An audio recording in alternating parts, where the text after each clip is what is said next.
नमस्कार दोस्तों, very good evening. कैसे हैं आप सभी लोग? अच्छा, पहले ही हैंड रेज़ कर दिया। भाव्या, अभी शुरू करते हैं बेटा बस बिल्कुल। कैसे हो? Very good evening, very good evening. क्या चल रहा है? वोट वगैरह दे दिया? हो गई voting? Very good evening. Studio में ही है बेटा। आज हमारा डाउट सेशन है तो मैंने सोचा है कि आज बिल्कुल बैठ के आराम से आप सभी लोगों की बात सुनूँगा, समझूँगा। बेटर रहता है ना? अच्छे से आपके मैसेज देख पाता हूँ, अच्छे से इंटरैक्ट कर पाता हूँ।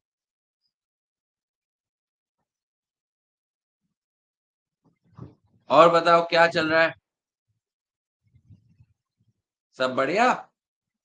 वेरी गुड इवनिंग बच्चों, वेरी गुड इवनिंग। कैसे हो? अच्छा, very good evening, very good evening.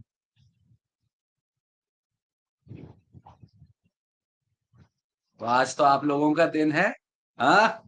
आज तो हमारा डाउट सेशन है, तो आज मैं आप ही लोगों के लिए आया हूँ। कोई बात नहीं, क्लास लैप्स हो गई है तो रिकवर कर लो पहले अच्छे से, तबीयत वगैरह ठीक हो जाए फिर अटेंड कर लेना। क्या हुआ? आपके पास रिकॉर्डेड वीडियोस की तो फैसिलिटी रहने ही वाली है और मेरा टेलीग्राम चैनल शायद आप लोगों ने जॉइन किया ही होगा। ठीक है, कभी भी कनेक्ट कर लेना, क्या इश्यू?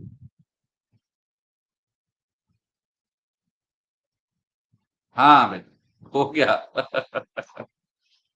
और बताओ।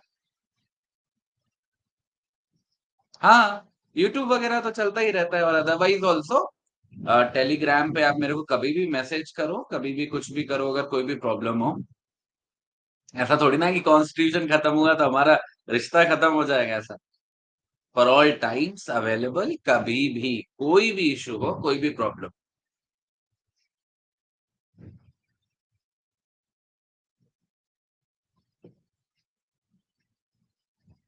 शुरू करें? तैयार हो आज क्वेश्चंस के साथ? All ready? बताओ, करें शुरू? तो जिस जिस बच्चे को क्वेश्चन पूछना है और सब लोग अपने हैंड रेज कर लो, हैंड रेज वाला ऑप्शन क्लिक करके फटाफट से, फिर शुरू करते हैं। अच्छा, टेलीग्राम आईडी नहीं है? टेलीग्राम आईडी, चलो मैं शेयर कर दूंगा आपको। Very good evening, very good evening सभी बच्चों को।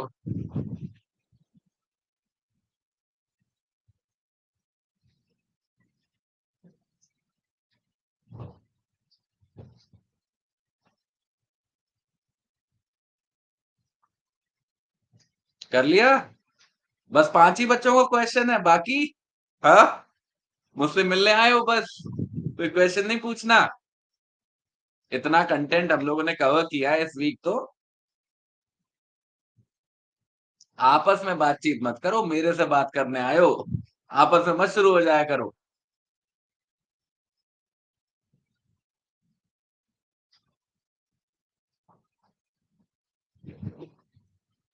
चलो शुरू करें? ठीक है। विनय, बच्चे आपस में बात नहीं करो, डिसेबल करना पड़ जाएगा फिर। अच्छा चलो शुरू करते हैं। तो भाव्यकांक्षा बेटा अपना क्वेश्चन फटाफट से पोस्ट करो। और राम बिश्नोई, आशु, प्रेम अपने क्वेश्चन के साथ रेडी हो जाओ, अभी भेजना नहीं। रेडी हो जाओ, जब मैं आपका नाम लूंगा तब उसको सेंड करना। भाव्य अपना क्वेश्चन भेजो बेटा। सब पंचायत हमारे यहाँ सिर्फ गांव की पंचायत को ही कहते हैं, बट अब जो हमारे पंचायत पड़ी है उसमें वो तीनों टीयर इंक्लूड है या सिर्फ गांव वाली पंचायत है वो इंक्लूडेड? बेटा मैं वैसे कमेंट नहीं कर सकता टू बी वेरी श्योर, क्योंकि मैंने देखा नहीं है कि आप के गांव में कौन सी पंचायत काम कर रही है। बट हर एक गांव के अंदर एक पंचायत होती है। वही जो स्ट्रक्चर हम लोगों ने पढ़ा है, ग्राम सभा होगी, उसके ऊपर ब्लॉक होगा, उसके ऊपर जिला परिषद होगा, हर जगह वो स्ट्रक्चर होगा। आप इंडिया के किसी भी कोने में हो तो आप पूछो, अपने पापा से पूछो, आपको वहां से पता चलेगा, पापा बताएंगे आपको। वो शायद वोट वगैरह डालने जाते होंगे, प्रधान जी होंगे आपके गांव में, है ना? अगर प्रधान जी नाम का कोई व्यक्ति है और उसका केवल नाम प्रधान नहीं होना चाहिए, बाई पोस्ट प्रधान है, तो समझ जाओ आपके यहाँ हो रहा है काम। हाँ, इसी वजह से आज मैंने यही सोचा कि आज एकदम बिल्कुल आराम से बैठूंगा, लैपटॉप सामने रखूंगा, आप लोगों से आज अच्छे से बात करूंगा।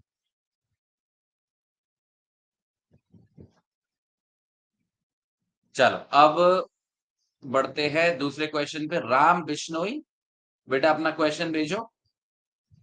आशु और प्रेम तैयार रहना क्वेश्चन के साथ।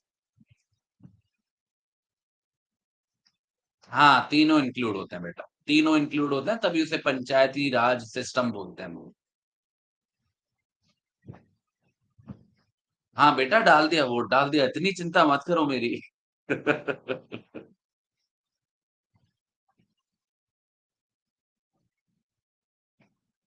और सभी बच्चे जिनको क्वेश्चन पूछना है अपना हैंड रेस कर लो फटाफट से।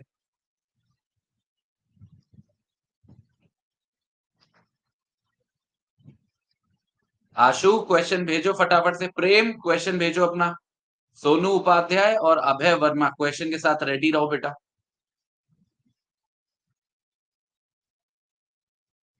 Doctrine of pith and substance, क्या क्वेश्चन क्या है बेटा? वो तो मुझे पता है डॉक्ट्रिन है पिथ एंड सब्सटेंस नाम की। What is the question? Doctrine of pith and substance का मतलब होता है बेटा, जब हम लोग किसी भी कानून का मेन उद्देश्य क्या है, मेन पर्पस क्या है, ये जानने की कोशिश करते हैं।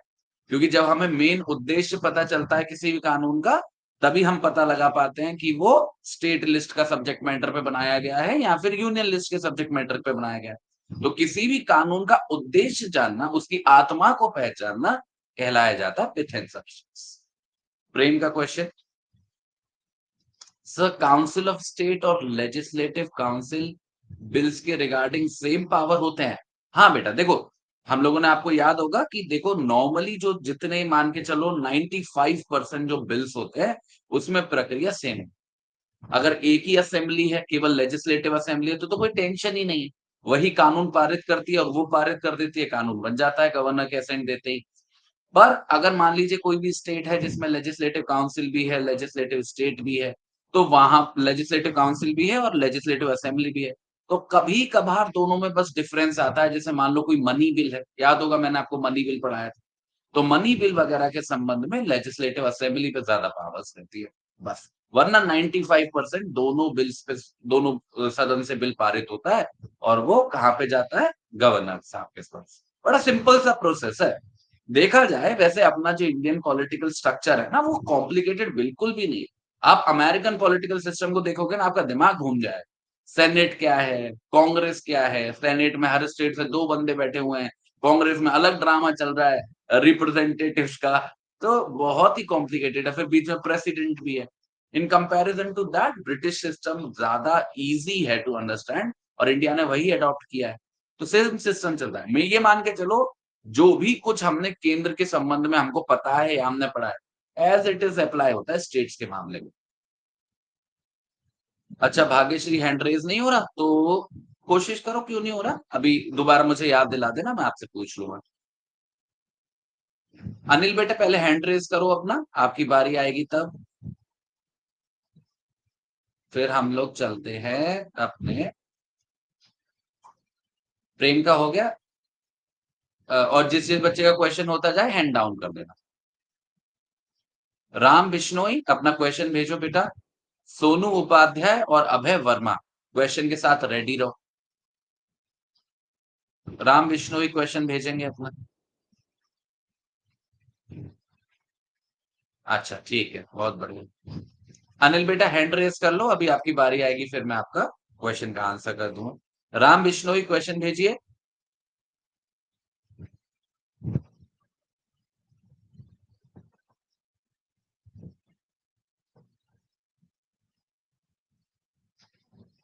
इतना टाइम थोड़ी ना लगाना होता है, क्वेश्चन पहले ही टाइप करके रखो। सोनू उपाध्याय क्वेश्चन भेजिए बेटा। अभय वर्मा, इंशा अपने क्वेश्चन को टाइप करके रेडी रहो।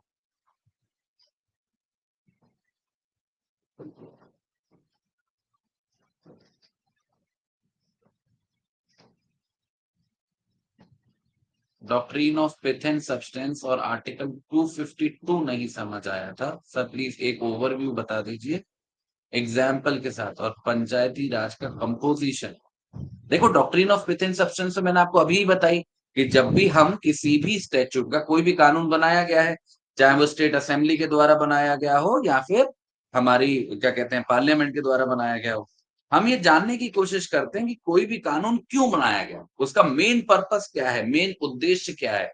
यही जो पूरी एक्सरसाइज होती है इसे ही हम बोलते हैं doctrine of pith and substance. और हम क्यों पता लगाने की कोशिश कर रहे हैं कि उद्देश्य क्या है, हम इसलिए पता लगाने की कोशिश कर रहे हैं कि हम जानना चाहते हैं कि असल में वो जो परिस्थिति है वो स्टेट लिस्ट का सब्जेक्ट मैटर है या फिर यूनियन लिस्ट का सब्जेक्ट मैटर है। वो जो कानून है वो स्टेट लिस्ट के ऊपर बनाया गया है या फिर सेंट्रल लिस्ट के अंदर मतलब यूनियन लिस्ट के अंदर बनाया गया। हाँ, आर्टिकल 252 की जहां तक बात है, आर्टिकल 252 बोलता है बेटा कि अगर जो हमारी स्टेट लेजिस्लेचर्स हैं अगर वो चाहती हैं कि उनके लिए पार्लियामेंट कानून बनाए तो वो ऐसा कर सकती हैं। उन्हें अपनी अपनी असेंबलीज के अंदर एक मोशन पास करना होगा कि वो चाहती हैं कि पार्लियामेंट कानून बनाए उनके लिए, और जैसे ही वो मोशन रेजोल्यूशन पास हो जाएंगे तो पार्लियामेंट उनके बारे में कानून बना सकेगी। बस इतनी सी बात। कल को फ्यूचर में अगर कोई दूसरी स्टेट चाहे कि उसी कानून को मैं अडॉप्ट कर लेती हूँ जो पार्लियामेंट ने बनाया है इन राज्यों के लिए, तो वो ऐसा भी कर सकती है। बस, ठीक है। और इसके बाद क्या, पंचायती राज का कंपोजिशन। पंचायती राज में 3 टियर्स होते हैं बेटा। सबसे नीचे होता है ग्राम सभा जो गांव के लेवल पे काम करता है। फिर मिडिल मिडिल में होता है पंचायत समिति जो ब्लॉक के लेवल पे काम करता है। और सबसे हाईएस्ट लेवल पे होता है जिला परिषद जो डिस्ट्रिक्ट लेवल पे काम करता है। तो 3 स्ट्रक्चर हैं बाय एंड बाय, वो तीनों लेवल पे अपना काम करते हैं। ठीक है, क्लियर है। और बाकी अंदर इनके लोग, अंदर कौन लोग बैठेंगे, वो सारी पावर स्टेट लेजिस्लेचर के ऊपर छोड़ी गई है कि स्टेट लेजिस्लेचर डिसाइड करेगा कि ग्राम सभा में कितने लोग होंगे, पंचायत समिति में कितने होंगे या फिर जिला परिषद में कितने होंगे। ठीक है, अच्छा आंसर मिल गया राम। ठीक है, अब इसके बाद चलते हैं वापस। अ, राम हैंड डाउन कर लो बेटा, सोनू हैंड डाउन कर लो। अभय वर्मा अपना क्वेश्चन भेजो, इंशा अपना क्वेश्चन भेजो बेटा।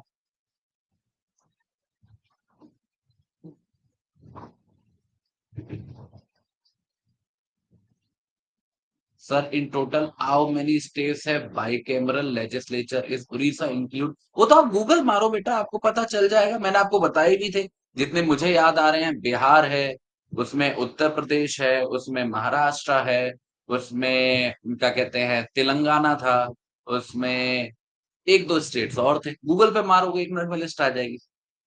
ठीक है, हाँ तमिल देख लो एक बार, कर्नाटक, हाँ कर्नाटका है। गूगल मार लो, इसमें क्या इतनी बड़ी थोड़ी ना कोई चीज है। ठीक है, और एग्जैक्ट डेटा मिलेगा, करेक्ट डेटा मिलेगा। ठीक है, चलो अब चलते हैं।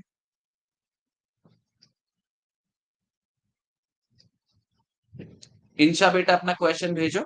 और प्रियंका गर्ग और जीनतुन निसा अपने क्वेश्चन को टाइप करके बिल्कुल रेडी बैठो बेटा, आपका नाम लूंगा वैसे ही भेज देना। इंशा क्वेश्चन भेजेंगे। In the event of conflict of authority between a judgment of a full bench of a high court and a judgment of division bench of the Supreme Court, which would have binding effect? इंशा क्या पूछ रहे हो? अरे high court की कितनी भी बड़ी bench हो जाए, मैं तो कह रहा हूँ सारे राज्यों के हाई कोर्ट एक साथ बैठ जाए सारे जजेस, फिर भी सुप्रीम कोर्ट से ऊपर थोड़ी ना हो जाएंगे वो कभी। वो तो हायरार्की अलग हो गई ना। ये तो वो वाली बात हो गई कि आप पूछ रहे हो कि मेरा भाई कुछ कह रहा है और मेरे पापा कुछ कह रहे हैं तो दोनों में से किन की बात मानी जाएगी, तो ऑब्वियसली पापा की बात मानी जाएगी। तो हाई कोर्ट की नहीं बेटा, simple answer it is the supreme court. It is the supreme, doesn't matter कितनी लार्जर बेंच है हाई कोर्ट।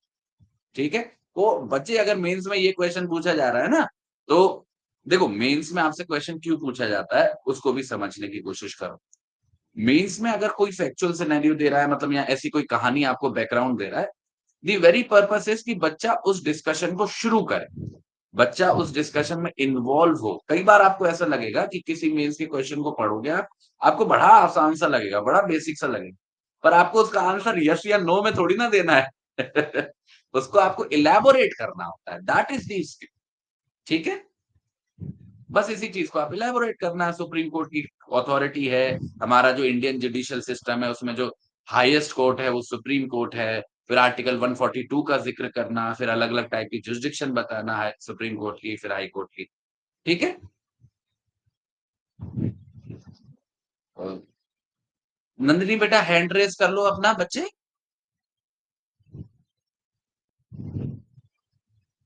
नोट्स वगैरह के लिए कहाँ परेशान होते हो आप बच्चों? इतने आप क्लास अटेंड करो, खुद के हाथ से जो नोट्स बनते हैं ना उससे अच्छा कुछ नहीं। प्रियंका गर्ग बेटा अपना क्वेश्चन भेजिए। जीनत उनेशा अपना क्वेश्चन भेजिए बेटा। और रिंकू और भाग्यश्री अपने क्वेश्चन के साथ रेडी रहिए बेटा।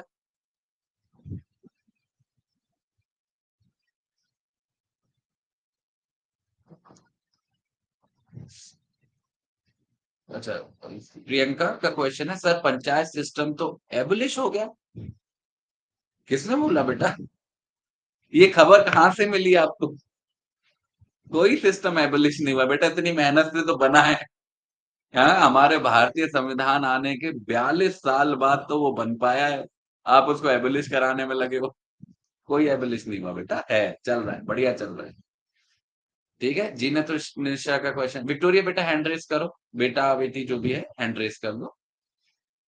जीनत निशा का question, sir please explain due process of law in a nutshell. देखो, due process of law is something जिसके बारे में पहले तो आप कंसर्न मत होना, बिकॉज ये अमेरिकन कॉन्सेप्ट है, इंडियन कॉन्सेप्ट नहीं। इंडियन कॉन्सेप्ट कौन सा है? Procedure established by law. और ये कौन से कॉन्टेक्स्ट में हम लोग पढ़ते हैं दोनों सिस्टम्स? आर्टिकल 21 के कॉन्टेक्स्ट में। हुआ क्या, मैं आपको कहानी सुनाता हूँ कि रायता पता है कहां से फैला ये ड्यू प्रोसेस ऑफ लॉ वाला। जब केशव नंदा भारती के जजमेंट की हियरिंग शुरू हुई ना, सुनो 2 मिनट सुनो, ठीक है, शांति से सभी लोग सुनो। जब केशव नंदा भारती के जजमेंट सुनवाई चल रही थी, तो ना जजेस बहुत ही कंफ्यूजन वाली सिचुएशन में थे, क्योंकि उनकी तरफ इनके सामने कुआं था, पीछे खाई थी। ऐसा क्यों हो रहा था? क्योंकि इससे पहले जो प्रीवियस बेंचेस बैठी थी ना सुप्रीम कोर्ट की, उन्होंने बहुत कॉन्ट्राडिक्टरी जजमेंट्स दे दी थी एक दूसरे के खिलाफ। जहां एक तरफ सज्जन सिंह जैसे जजमेंट में या शंकरी प्रसाद जैसे जजमेंट में सुप्रीम कोर्ट ऐसा बोल रहा था कि जो पार्लियामेंट है वो कुछ भी अमेंड कर सकती है, वहां दूसरी तरफ ऐसे जजमेंट आ गए थे गोलकनाथ जैसे, जिसमें बोल रहे थे कि पार्लियामेंट फंडामेंटल राइट्स को नहीं कर सकती बिल्कुल चेंज। मतलब बहुत ही, मतलब पहली बार ऐसी सिचुएशन बनी कि एक ही कोर्ट की डिफरेंट बेंचेस अलग अलग केसेस के अंदर बिल्कुल कॉन्ट्राडिक्टरी जजमेंट्स दे रही। इसलिए जब केशव नंदा भारती में जब बेंच कॉन्स्टिट्यूट हुई, उसके सामने सबसे बड़ा यही चैलेंज था कि हम कैसे इस बैलेंस को रीच आउट करने की कोशिश करें। जब ये केस हुआ, केशव नंदा भारती डिसाइड हुआ और उसने बोला कि जो पार्लियामेंट है उसके जो पावर है उसमें कुछ लिमिटेशंस है, तो सरकार क्या होगी, सरकार थोड़ा सा गुस्सा होगी। गुस्सा इन दी सेंस की खींचतान चली रही थी बेटा उस टाइम पे, इंदिरा गांधी जी की गवर्नमेंट थी, पॉलिटिकल एग्जीक्यूटिव बहुत स्ट्रांग था, तो वो बदला लेने के चक्कर में रहता था हमेशा। इस बैकग्राउंड के अंदर मेनका गांधी का जजमेंट आया है। ठीक है, जब मेनका गांधी का जजमेंट आया, this was the holistic background. तो पहले से ही कोर्ट एक ऐसी इमेज अपनी बना चुका था जहां पर वो प्रोग्रेसिव अपने आप को रिप्रेजेंट कर रहा था कि हम किसी चीज को होल्ड कर सकते हैं और हम फाइट आउट करेंगे। तो जब फाइनली मेनका गांधी का जजमेंट आया और आर्टिकल 21 पे सवाल उठने लगे, तो वहां पे भी कुछ ऐसी सिचुएशन थी कि पार्लियामेंट के पास कितनी पावर है उस लाइफ और लिबर्टी को लेने की, क्योंकि जो एक्सप्रेशन यूज है बच्चों आर्टिकल 21 में, that is procedure established by law. तो प्रोसीजर एस्टेब्लिश्ड बाय लॉ का मतलब क्या हो? एक तरफ ये चॉइस थी सुप्रीम कोर्ट के पास कि वो बोल दे कि अगर कानून बना दिया है और कानून के अंदर प्रक्रिया बता दी है, इतना काफी है। फिर वो चाहे कोई सा भी कानून हो, कैसा भी कानून हो, फर्क नहीं पड़ता। और कानून बनाने की पावर किसके पास है? पार्लियामेंट के पास। तो अगर हम ये कह रहे हैं कि कानून बनाना काफी है, तो हम ये कह रहे हैं कि पार्लियामेंट अगर चाहे तो कभी भी उस राइट टू लाइफ और पर्सनल लिबर्टी को छीन ले। सुप्रीम कोर्ट इसके लिए तैयार नहीं, तो वो मौके ढूंढ रहा था कि किस तरीके से हम पार्लियामेंट का काम कठिन करें। पर जो आर्टिकल 21 की भाषा है वो उसका साथ नहीं दे रही थी, क्योंकि वहां पे लिखा है प्रोसीजर एस्टेब्लिश्ड बाय लॉ। अब वो तो शुद्ध अंग्रेजी है, क्या करोगे उसे, बदल थोड़ी ना दोगे। And that is the reason की जो हमारा मेनका गांधी जजमेंट है, वहां पे सुप्रीम कोर्ट गया अमेरिकन कॉन्स्टिट्यूशन की तरफ, और वहां पे उसने ड्यू प्रोसेस ऑफ लॉ के कॉन्सेप्ट को डिस्कस करना शुरू किया। पर आप देखना उस जजमेंट को अगर आप पढ़ोगे अच्छे से, तो आखिरी में सुप्रीम कोर्ट ने खुद से बोला कि हमारे इंडिया के अंदर ड्यू प्रोसेस ऑफ लॉ नहीं है। हमारे यहाँ एक प्रोसेस है जहां पर कानून बनाकर आप इन राइट्स को छीन सकते हो। बस शर्त हम ये लगा रहे हैं कि वो जो भी कानून हो, उसके अंदर जो भी प्रक्रिया बताई गई हो, that has to be fair, just and reasonable. ये idea fair, just and reasonable का उनको मिला वहीं से, उसी concept of due process of law से। पर हम ये नहीं कह सकते कि ड्यू प्रोसेस ऑफ लॉ हमारे इंडिया में अप्लाई होता है। हाँ, जो सिस्टम हमारे इंडिया में अप्लाई होता है वो इंस्पायर्ड है ड्यू प्रोसेस ऑफ लॉ। ठीक है, आ गई बात समझ में? तो दैट इज द फंड। ठीक है प्रियंका। अच्छा, ये गाना, ये क्वेश्चन पूछा था जीनत निशा। वेरी गुड क्वेश्चन बच्चे, मजा आया। क्लियर है? और बच्चे जो भी कुछ कहना चाहते हैं सब हैंड रेज कर ले, बारी बारी से हम लोग कर रहे हैं, चीजें को डील कर रहे हैं। ठीक है, जीनत निशा बेटा हैंड डाउन कर लो अपना। रिंकू अपना क्वेश्चन भेज दीजिए। भाग्यश्री, आशु अपने क्वेश्चन के साथ रेडी रहिए बेटा। रिंकू क्वेश्चन भेजेंगे।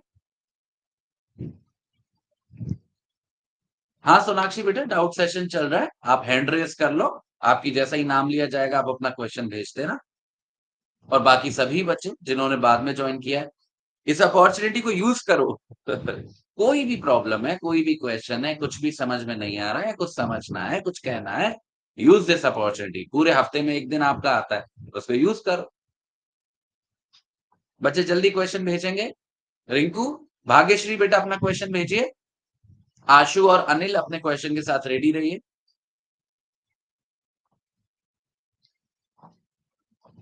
भाग्यश्री बेटा क्वेश्चन भेजिए।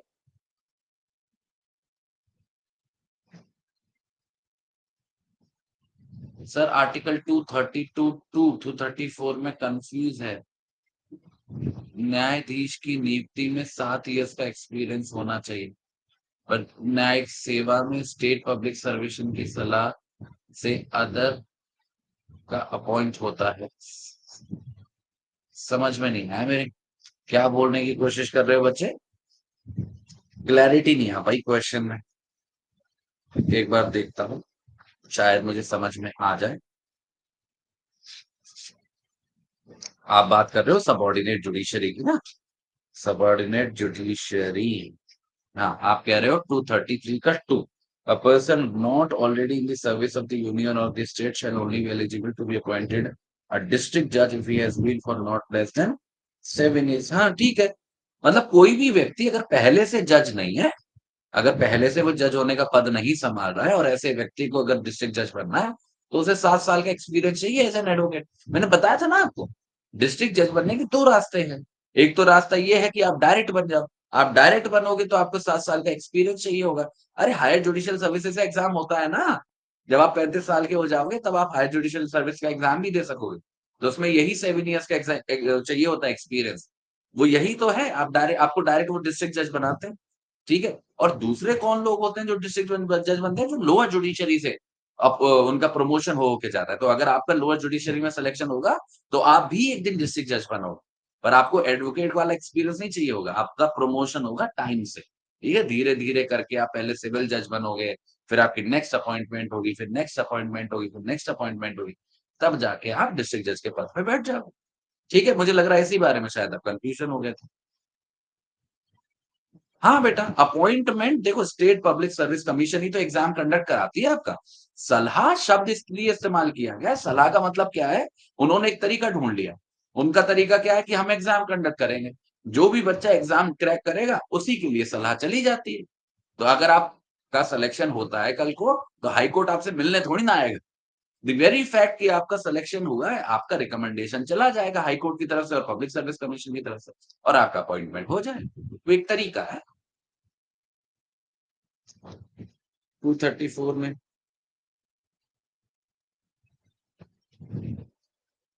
हाँ हाँ बेटा, स्टेट पब्लिक सर्विस कमीशन, देखो समझो, ऐसे समझने की कोशिश करो, मैं आपको ऐसे समझाता हूँ। जब भी डिस्ट्रिक्ट जज के अपॉइंटमेंट की बात करेंगे तो दो बातें हैं। ठीक है, वो क्या है कि अगर आप पहले से जज नहीं हो तो आपको 7 साल का एक्सपीरियंस चाहिए एज एन एडवोकेट, ये पहली बात। दूसरी बात क्या है, याद रखोगे कि रिकमेंड कौन करेगा आपको? हाई कोर्ट का। उस स्टेट का हाई कोर्ट आपको रिकमेंड करेगा, गवर्नर साहब आपका अपॉइंटमेंट करेंगे। ठीक है, ये दो बातें क्लियर है, समझ में आ गई? जब आप डिस्ट्रिक्ट जज के अलावा बाकी के जजेस की बात करते हो, मतलब लोअर जुडिशरी की बात करते हो, तो वहां पे कोई एक्सपीरियंस वगैरह वाली बात नहीं है। वहां पे फ्रेशर्स को लेते हैं, जैसे आप बच्चे जा रहे हो।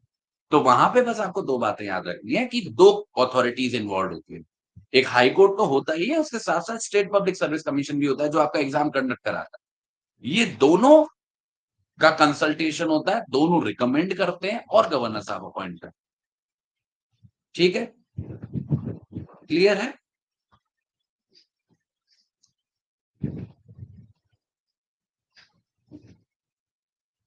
हाँ, अदर देन डिस्ट्रिक्ट जजेस मतलब बेटा लोअर जुडिशरी के बच्चे जो सिविल जज बनेंगे। आपका जब सिलेक्शन होगा तो आप डिस्ट्रिक्ट जज थोड़ी ना बनोगे। आपका जब सिलेक्शन होगा तो आप सिविल जज बनोगे। पहले जूनियर केडर में जाओगे, फिर उसके बाद सीनियर केडर में जाओगे।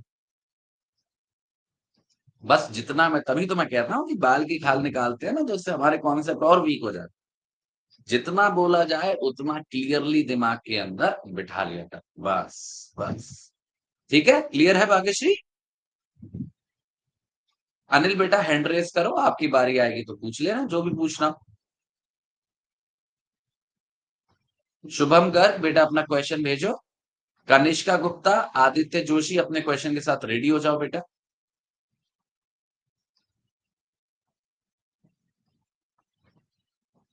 हाँ पूछो बेटा।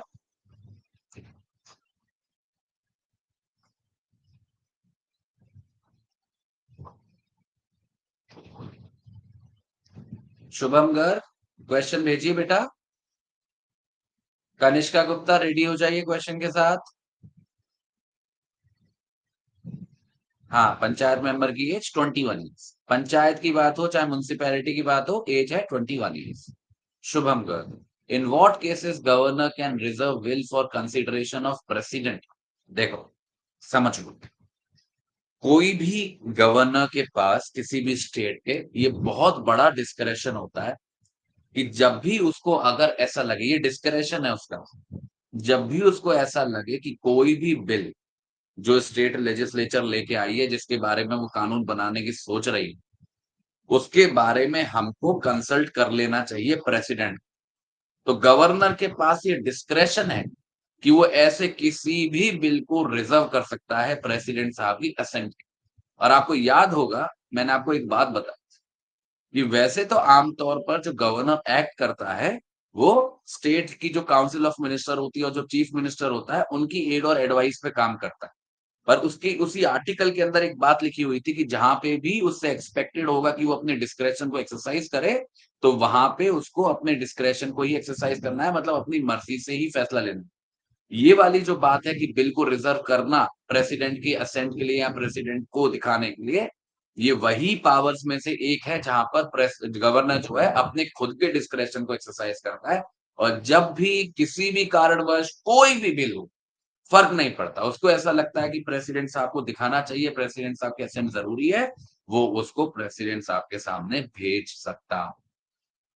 ठीक है, तो काफी ब्रॉड, काफी एब्सोल्यूट डिस्क्रेशन होती है।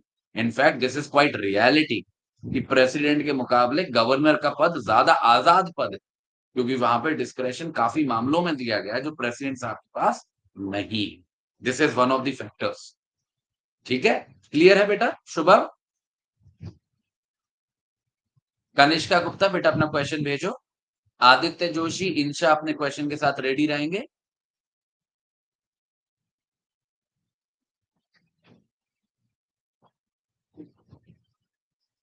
I am eighth semester B. I have a doubt that these recent court judgments are in trend in exam. So how to read judgment on daily basis? Is it even needed to read in depth?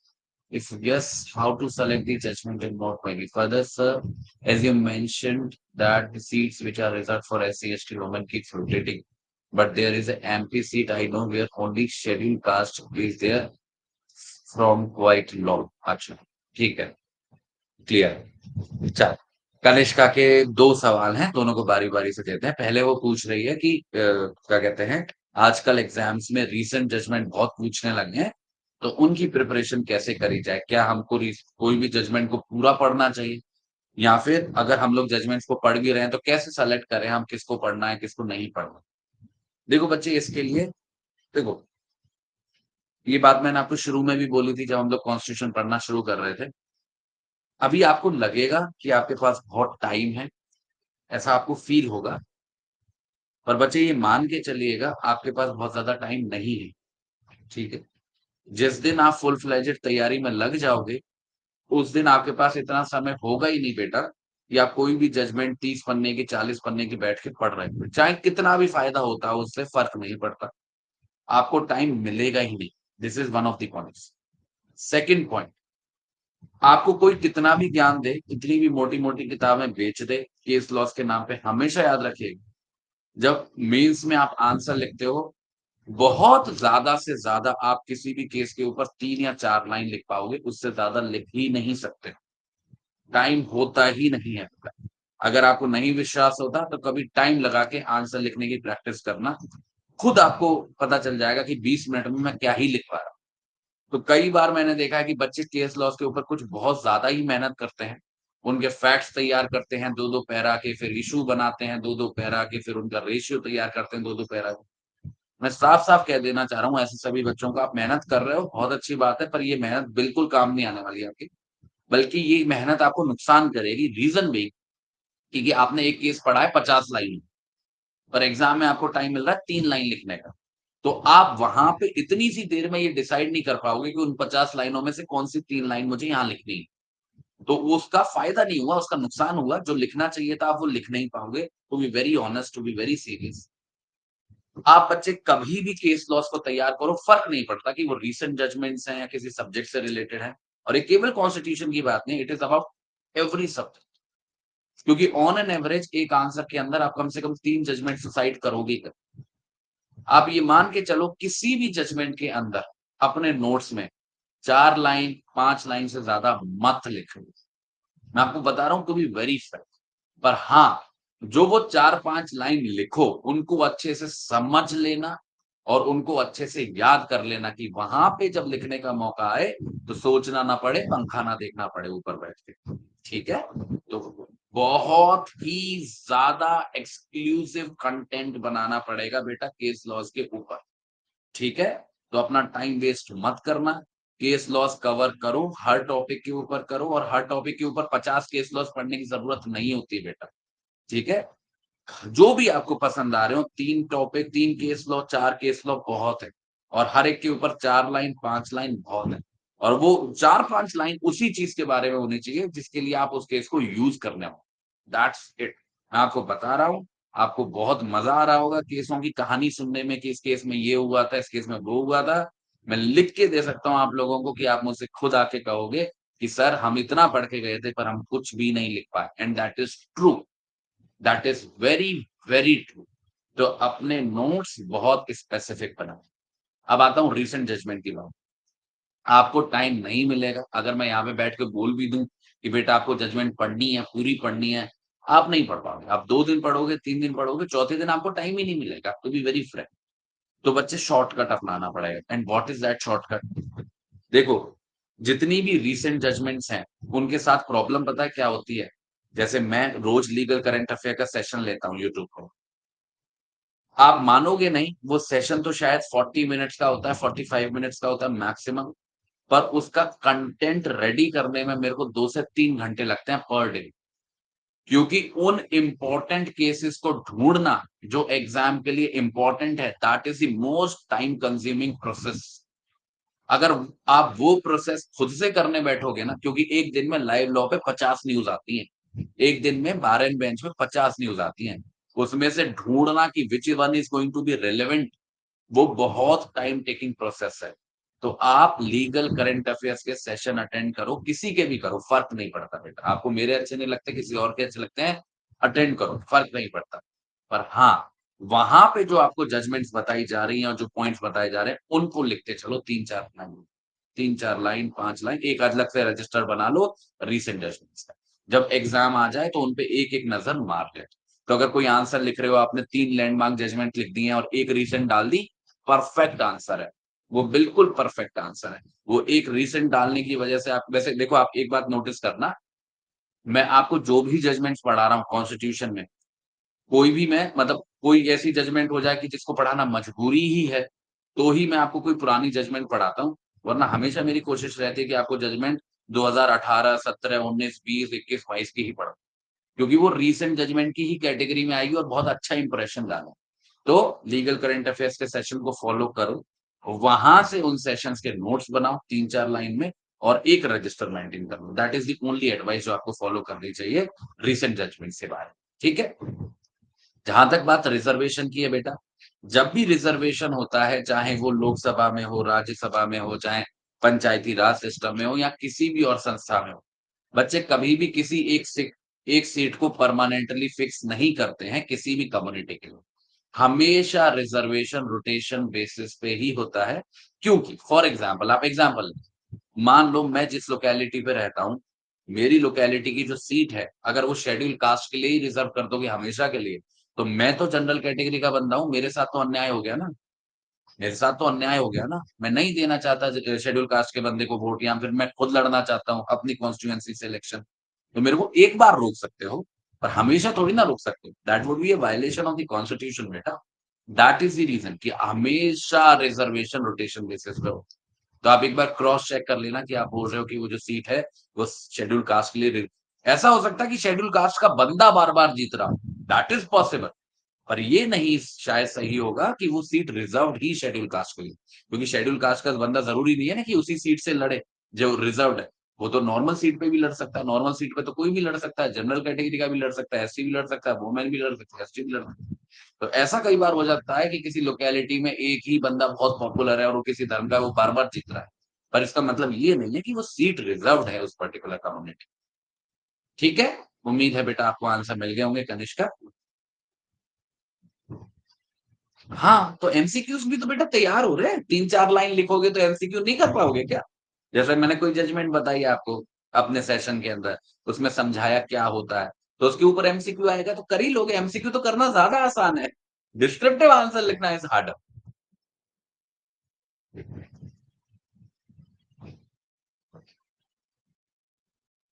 हाँ भाई, बिल्कुल सही बेटा, कोमल बिल्कुल practical बात कर रहे हो। चलो ठीक है। अब कनिष्का बेटा हैंड डाउन कर लो, आदित्य जोशी बेटा अपना क्वेश्चन भेज दो।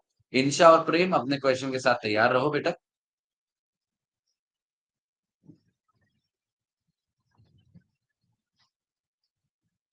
आदित्य जोशी क्वेश्चन भेजेंगे बेटा।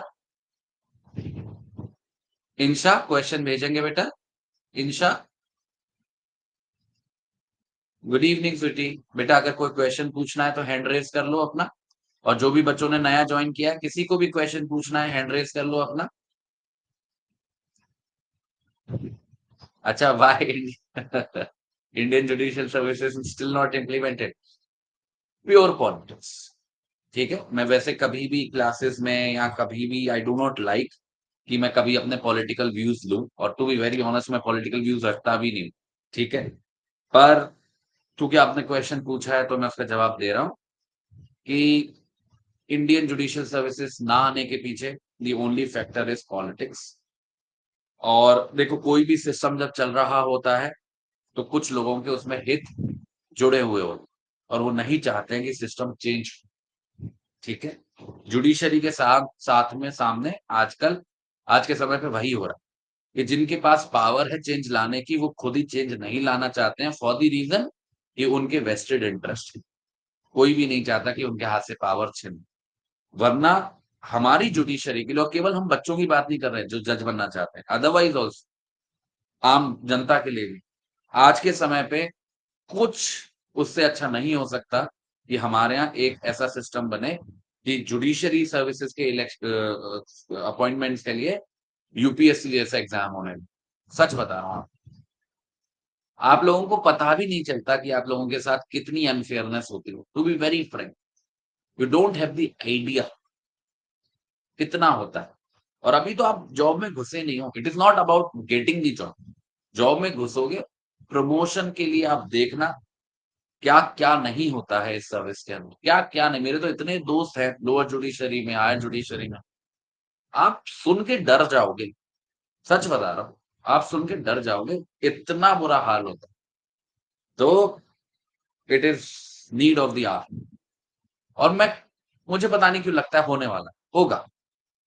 अगले 5 साल में पक्का हो जाएगा, 100% हो जाएगा। एट व्हाट कॉस्ट होगा आई डोंट नो, बट होगा, दैट इज़ फॉर श्योर। और वो मुझे लगता है कि बहुत बड़ा दिन होगा, हमारे पूरी जुडिशरी की फैमिली के लिए। तो आना चाहिए, बिल्कुल आना चाहिए। Aditya Joshi, why appeal to supreme court requires certificate of high court for appeal और SLP for appeal? Why not appeal to supreme court is allowed naturally by default? Very good question Aditya. आपको मैं एक सजेशन देता हूँ बेटा, आप यूट्यूब पे जाना और यूट्यूब पे सर्च करना Kapil Sibal's recent interview. Kapil Sibal sir को जानते हो आप? सीनियर एडवोकेट है सुप्रीम कोर्ट के। मैं बहुत लकी मानता हूँ अपने आप को कि मैंने एक टाइम पर उनके साथ काम किया है। जब मैं बिल्कुल एलएलबी पास आउट हुआ था और जब मैं मास्टर्स के लिए जाने वाला था लंदन, तो बीच में अराउंड 3 महीने का स्पेस था, तो मैंने उनके पास काम किया। मुझे नहीं लगता कि आज के टाइम में हमारे देश में कोई भी ऐसा व्यक्ति है जो उनसे ज़्यादा नॉलेज और अंडरस्टैंडिंग रखता है लॉ के बारे में। और उनका भी वेरी उन्होंने इलेक्शन लड़ा था supreme court advocates on record का, एडवोकेट्स ऑन रिकॉर्ड बोल रहा हूँ, सुप्रीम कोर्ट बार एसोसिएशन का, एससीबीए का, और वो उस इलेक्शन को जीत भी गए हैं। उन्होंने एक इंटरव्यू दिया, in that interview he is discussing about this only, और बाकी के सीनियर एडवोकेट्स के साथ, जिसमें काफी सीनियर एडवोकेट्स भी थे, मुकुल रोहतगी जी भी थे। और डिस्कशन इसी बात पे हो रहा था कि सुप्रीम कोर्ट का जो पर्पस है हमारे देश के अंदर, वो पर्पस एक्चुअल में है क्या? और मैं आपको एक बात बताऊं, जब आप डीप डाउन स्टडी करोगे, जैसे मुझे बहुत शौक है पढ़ने का, तो मैं पढ़ता रहता हूँ इधर उधर की चीजें काफी। तो मैंने अमेरिकन कॉन्स्टिट्यूशन को बहुत अच्छे से पढ़ा हुआ है, मैंने ब्रिटिश सिस्टम को बहुत अच्छे से पढ़ा हुआ है। ठीक है, हल्की फुल्की नॉलेज मुझे ऑस्ट्रेलियन कॉन्स्टिट्यूशन की भी है। हर जगह मैंने यही पाया, कनाडा का मैंने थोड़ा बहुत देखा है, हर जगह मैंने ये पाया कि वहां का जो भी हाईएस्ट कोर्ट ऑफ लॉ होता है, वो बड़ा एक्सक्लूसिव कोर्ट होता है। बहुत ही लिमिटेड नंबर्स ऑफ मैटर्स वहां पे जाते हैं, क्योंकि उसका पर्पस ही वही है। हर जगह पर जो मेन कोर्ट ऑफ अपील है ना, वो हाई कोर्ट तक रहता है। Supreme court court of appeal नहीं माना जाता। इन देशों में सुप्रीम कोर्ट को तो कॉन्स्टिट्यूशनल कोर्ट बोलते हैं, हमारे इंडिया में भी बोलते हैं, पर केवल नाम के लिए बोलते हैं। बच्चे, असल में पता है सुप्रीम कोर्ट का पर्पस होता है कि केवल वो क्वेश्चंस ऑफ लॉ को देखे, केवल वो भारतीय संविधान के को इंटरप्रेट करे जब भी जरूरत पड़े। सुप्रीम कोर्ट का काम ही नहीं है अपील सुनने। अब वो मुझे भी नहीं पता कि कॉन्स्टिट्यूएंट असेंबली के दिमाग में क्या आया, उन्होंने कहां से इंस्पिरेशन ली कि इतने ब्रॉड आर्टिकल्स बनाए अपील के बारे में। आर्टिकल 130, 132, 133, 134 आपने देखा होगा। आप तो कह रहे हो कि हाई कोर्ट का सर्टिफिकेट चाहिए, मैं तो कह रहा हूं हाई कोर्ट का सर्टिफिकेट के साथ भी क्यों अपील फाइल होगी सुप्रीम कोर्ट के पास? जब हाई कोर्ट किसी मुद्दे पर फैसला दे रहा है, तो क्या जरूरत है सुप्रीम कोर्ट की? That is the question, I think that should be the question. हम क्यों सुप्रीम कोर्ट को उन मुद्दों पे फोकस नहीं करने दे रहे हैं जिन मुद्दों के लिए उसे बनाया गया था? And that is the reason कि सुप्रीम कोर्ट किसी भी इंपॉर्टेंट कॉन्स्टिट्यूशन मैटर में फैसला ही नहीं दे पा रहा। बताओ, वो इतना इंपॉर्टेंट पॉइंट उठा, वो थर्ड जेंडर वाला, आया फैसला? नहीं आ पाया, क्योंकि सुप्रीम कोर्ट में एसएलपी भरी पड़ी है। आपको क्या लगता है ऑन एन एवरेज एक दिन में कितनी एसएलपी फाइल होती होंगी सुप्रीम कोर्ट में? आपको आइडिया भी नहीं है। फिर ये पीआईएल का नया ड्रामा है, कितनी पीआईएल पर डे पे फाइल होती है? क्या हाई कोर्ट हमारे कॉम्पिटेंट नहीं है क्या? क्या वो कोई कमी छोड़ दे रहे हैं? अरे अगर आप आदमी को मौका दोगे कि वो सुप्रीम कोर्ट के खिलाफ भी अपील फाइल कर सकता है कहीं यूनाइटेड नेशन में जाके, तो वो यूनाइटेड नेशन भी पहुंच जाएगा अगर उसको मौका दोगे। जो बंदा हारता है वो तो हाथ पैर मारता है ना। तो मैं तो कहूंगा कि मुझे तो बहुत और ज्यादा स्ट्रिक्ट बनाओ इनको। जैसे लॉ है उसको और स्ट्रिक्ट बनाओ, अपीलेट जुडिक्शन को कम करो सुप्रीम कोर्ट की। टू बी वेरी फ्रैंक यही होना चाहिए। ठीक है, बताओ आदित्य, कैसा लगा आपको? आपका क्या सोचना है इस बारे में? सोनाली बेटा हैंड रेस कर लो बच्चे। रिंकू बेटा हैंड रेस कर लो अगर क्वेश्चन पूछना है आपको।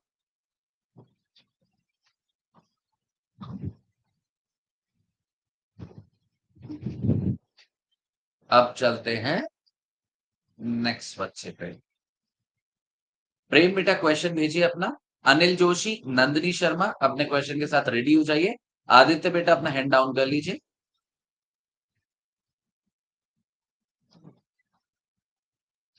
प्रेम क्वेश्चन भेजिए। बैकलॉग वैकेंसी क्या होता है? पढ़ा तो था, नहीं पढ़ा? आर्टिकल 16 भूल गए? बैकलॉग वैकेंसी का मतलब होता है कि मान लीजिए किसी भी साल में मैंने सीट रिजर्व करी किसी कम्युनिटी के लिए, फॉर एग्जांपल शेड्यूल कास्ट के लिए मैंने सीट रिजर्व करी थी, 100 में से 20 सीट रिजर्व की थी फॉर एग्जांपल। अब उस साल 20 सीट नहीं भर पाई, केवल 15 ही लोग शेड्यूल कास्ट के आए थे, उन्होंने 15 ही लोगों ने अप्लाई किया था, तो 5 सीट खाली रह गई। तो ये किसी भी साल में जो 5 सीट खाली रह गई हैं, इनको बोलते हैं बैकलॉग वैकेंसी। अब ये भरी जाएंगी अगली साल। तो अगली साल बुक जो नई 20 सीट आएंगी वो तो आएंगी आएंगी, उसके साथ ये जो 5 सीटें पुरानी जा रही हैं ये भी इंक्लूड हो जाएंगी। इसको बोलते हैं backlog vacancy. Carry forward, very good. चलो अब बढ़ते हैं। अनिल जोशी अपना क्वेश्चन भेजिए बेटा। नंदिनी शर्मा, रिंकू अपने क्वेश्चन के साथ रेडी हो जाइए बच्चों। अनिल प्रेम बेटा अपना हैंड डाउन कर लो। मुझे तो ऐसा ज्यादा कंफर्टेबल लग रहा है। हाँ? आपको कैसा लग रहा है कि आराम से बैठ के बातचीत हो रही है? स्क्रीन पे ना पढ़ाना ज्यादा बेटर रहता है, डिस्कशन के लिए तो मुझे लगता है कि आराम से बैठ के चीजों को समझाओ।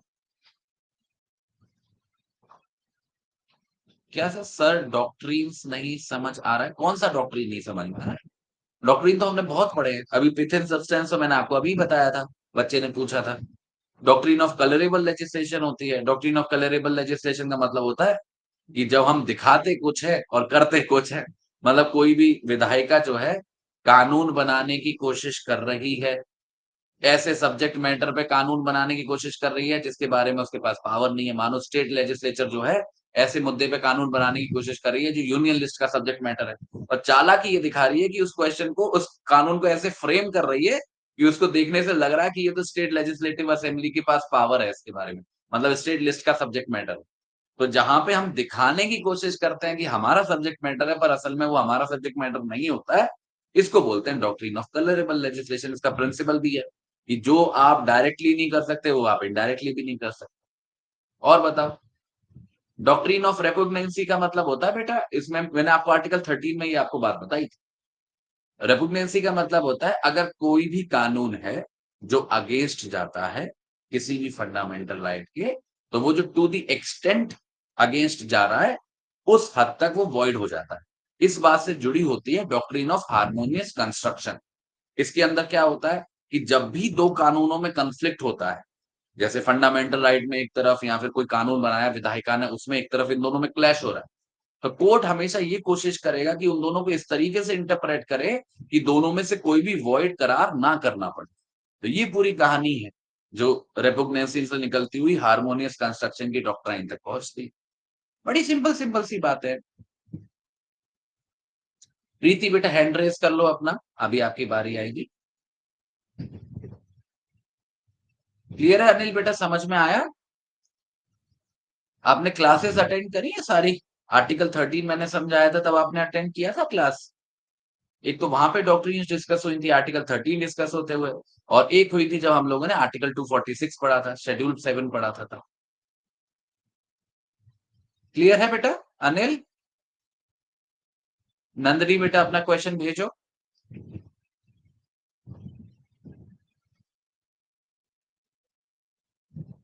इमरजेंसी के टाइम ऑर्डिनेंस पास कर सकता है? इमरजेंसी अलग चीज है बेटा, ऑर्डिनेंस अलग चीज है। इमरजेंसी के लिए रिक्वायर, ऑर्डिनेंस के लिए रिक्वायरमेंट है कि सेशन में नहीं होना चाहिए सदन। अगर कभी भी सेशन में नहीं है सदन तो जारी कर सकता है ऑर्डिनेंस। इमरजेंसी तो अलग ही सिचुएशन है कि वॉर की स्थिति हो रही है या फिर एक्सटर्नल एग्रेशन है, आर्म्ड रिबेलियन है, तो इमरजेंसी लगी होगी। दोनों बिल्कुल ही अलग चीज है, दोनों को आपने कहा मिला दिया दोनों चीजों। नंदनी का question, sir I need a small help, can you please tell me how many section, how far have we covered in constitution? बेटा टॉपिक हम लोगों ने लगभग, मैं आपको बता देता हूँ, चलो देखो, हम लोगों ने हमारा जो पहला टॉपिक है यूनियन एंड इट्स टेरिटरी वो कवर कर लिया है। सिटीजनशिप हम लोगों ने कवर कर लिया।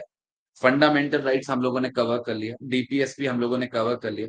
यूनियन फंडामेंटल ड्यूटीज हम लोगों ने कवर कर लिया। यूनियन एग्जीक्यूटिव मतलब प्रेसिडेंट, वाइस प्रेसिडेंट वगैरह हमने कवर कर लिया। पार्लियामेंट हमने पढ़ लिया, लोकसभा, राज्यसभा, वो सारी बातें हम लोगों ने कवर कर ली। ठीक है। फिर हमने legislative power of the president को भी समझ लिया है, ordinance making power. Union judiciary, supreme court वगैरह हम लोग कवर कर चुके हैं। फिर हमने अभी कंट्रोलर एंड ऑडिटर जनरल मेरे को आपको नेक्स्ट क्लास में ही पढ़ाना है। स्टेट एग्जीक्यूटिव हम लोग पढ़ चुके हैं, गवर्नर वगैरह को। स्टेट लेजिस्लेचर हमने पढ़ लिया है, legislative assembly, legislative council. State governor हमने पढ़ लिया है। गवर्नर की लेजिस्लेटिव पावर मतलब गवर्नर की जो ऑर्डिनेंस मेकिंग पावर है उसको पढ़ लिया है। हाई कोर्ट हम लोग कवर कर चुके हैं, सबऑर्डिनेट कोर्ट हम लोग कवर कर चुके हैं। अब उसके बाद यूनियन टेरिटरीज तो बच्चे बहुत ज्यादा मैं डिटेल में जाऊंगा नहीं क्योंकि इंपॉर्टेंट है नहीं, होगा तो आखिरी में देख लेंगे, जो हमारा लास्ट सेशन होगा उसमें एक बार देख लेंगे इसको। अभी हम लोग पंचायत पढ़ के चुके हैं, म्युनिसिपैलिटीज हमने पढ़ लिया है, कोऑपरेटिव सोसाइटीज हम लोगों ने पढ़ लिया है। पार्ट 10 भी बहुत ज्यादा इंपॉर्टेंट नहीं है, शेड्यूल्ड एंड ट्राइबल एरियाज के बारे में है। इसका भी मैं आखिरी क्लास में देख लूंगा अगर कुछ बहुत ज्यादा इंपॉर्टेंट लगेगा तो। फिर इसके बाद हम लोगों ने लेजिस्लेटिव रिलेशंस पढ़ लिए हैं, एडमिनिस्ट्रेटिव रिलेशंस पढ़ लिए हैं और फाइनेंशियल रिलेशंस पढ़ लिए हैं। इसके बाद हमारा क्या आता है, कॉन्ट्रैक्ट्स, हाँ इसको हम लोगों को पढ़ना है। कॉन्ट्रैक्ट वाला टॉपिक है जो अभी हम लोग पढ़ेंगे। राइट टू प्रॉपर्टी का टॉपिक है जो हम लोग पढ़ेंगे। ट्रेड कॉमर्स हम लोग पढ़ चुके हैं। ठीक है। अब एक ये टॉपिक है service under the union and the states, बहुत सिंपल सा टॉपिक है, तो मुझे लग रहा है इसमें मैं हाफ एन आवर आपको दे दूंगा तो उसमें कंप्लीट हो जाएगा। फिर हम लोगों को टॉपिक पढ़ने हैं जो हम लोग नेक्स्ट क्लास में पढ़ने वाले हैं। पब्लिक सर्विस कमीशन को पढ़ेंगे, ट्रिब्यूनल हमको कवर करना है, इलेक्शन कमीशन को हम लोगों को पढ़ना है। ठीक है। फिर ये छोटे छोटे टॉपिक हैं जैसे ऑफिशियल लैंग्वेज हो गया, इसको हम लोग कवर कर लेंगे। इमरजेंसी हमको पढ़ना है, अमेंडमेंट हमको पढ़ना है। ठीक है। एक ये है part 16 special provision relating to certain class, इसको देख लेंगे। ठीक है। बहुत ज्यादा कुछ बचा नहीं है, बहुत ज्यादा कुछ बचा नहीं है। हम लोगों को एक तो कॉन्ट्रैक्ट वाला टॉपिक अभी कवर करना है। फिर ये comptroller and auditor general, attorney general, advocate general, ये सारे पद पढ़ने हैं। ये हमको सब कुछ पढ़ना है, क्या कहते हैं, इलेक्शन कमीशन हो गया, पब्लिक सर्विस कमीशन हो गया, ये भी हमारा बाकी रह गया है। इसके बाद हम लोगों को लैंग्वेज वगैरह पढ़ना है, इमरजेंसी पढ़ना है, अमेंडमेंट पढ़ना है। ठीक है। बस एक ट्राइब्यूनल का कॉन्सेप्ट पढ़ना है, इंपॉर्टेंट है। ठीक है। फिर एक लास्ट सेशन का मैं बिल्कुल ब्लैंक सेशन रखूंगा जिसके अंदर कुछ भी अगर छूटा होगा उसको कवर कर लेंगे लास्ट सेशन। कोई बात नहीं बेटा, क्लास मिस मिस हो गई है ना तो शुरू से उनको दोबारा से देखो। मतलब दोबारा से देखो मतलब जो जो क्लास मिस हुई है उसको देखो, उसका कोई सॉल्यूशन नहीं बेटा, क्लास लेनी ही। अब क्या होगा ना, क्लास नहीं लोगे तो बीच में फिर कॉन्फिडेंस नहीं आता, मजा नहीं आता, क्लास लेनी पड़ेगी। Till when class will be there, देखो शेड्यूल तो हमारा है, एक सेकंड मेरे को चेक कर लेने दो। हमारा जो शेड्यूल है दैट इज अप टिल 31 मई। ठीक है। तो हमारे पास अभी पूरा हफ्ता पड़ा हुआ है, तो नेक्स्ट फ्राइडे तक हमारा शेड्यूल है। और अगर जरूरत लगेगी, अगर हमारा लगेगा कि कोई टॉपिक छूट रहा है तो एक्सटेंड कर लेंगे एक दो दिन, कोई बात नहीं। ठीक है। चलो क्लियर है।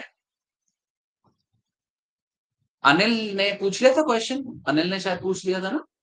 हाँ अनिल ने पूछा था, हाँ। अनिल बेटा हैंड डाउन कर लो अपना।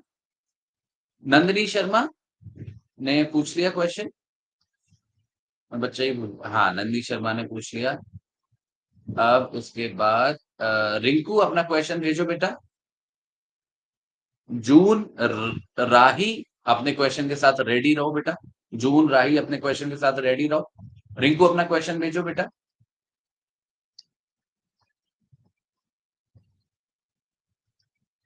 भाग्यश्री बेटा अपना हैंड रेज कर लो। अच्छा आपका पहले पहले का, सॉरी सॉरी भाग्यश्री, पहले का क्वेश्चन। एक तो ये अपने आप स्क्रॉल अप स्क्रॉल डाउन होता रहता है चैट बॉक्स।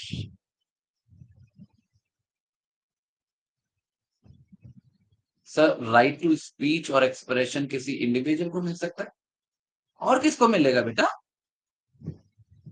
इंडिविजुअल को ही तो मिलता है। हर एक भारतीय नागरिक के पास राइट टू स्पीच और एक्सप्रेशन है, आर्टिकल 19(1)(a) के अंदर। हर एक भारतीय नागरिक के पास। ठीक है। तो भारतीय नागरिक वैसे तो इंसान ही होते हैं ना। हाँ, हर एक भारतीय नागरिक को मिलता है। नागरिक कौन है, इंडिविजुअली तो। आ गया समझ, क्लियर। जून अपना क्वेश्चन भेजो बेटा। राही और नितिन अपने क्वेश्चन के साथ रेडी रहो। रिंकू अगर हो गया है तो हैंड डाउन कर लेना बेटा।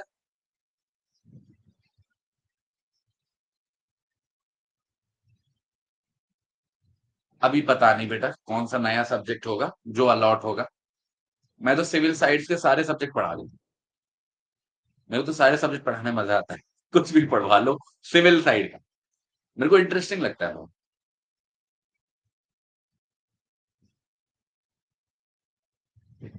जून क्वेश्चन भेजो बेटा। राही क्वेश्चन भेजो बेटा। राही क्वेश्चन भेजो। जून क्वेश्चन भेजो। नितिन इंशा क्वेश्चन के साथ रेडी रहो बेटा।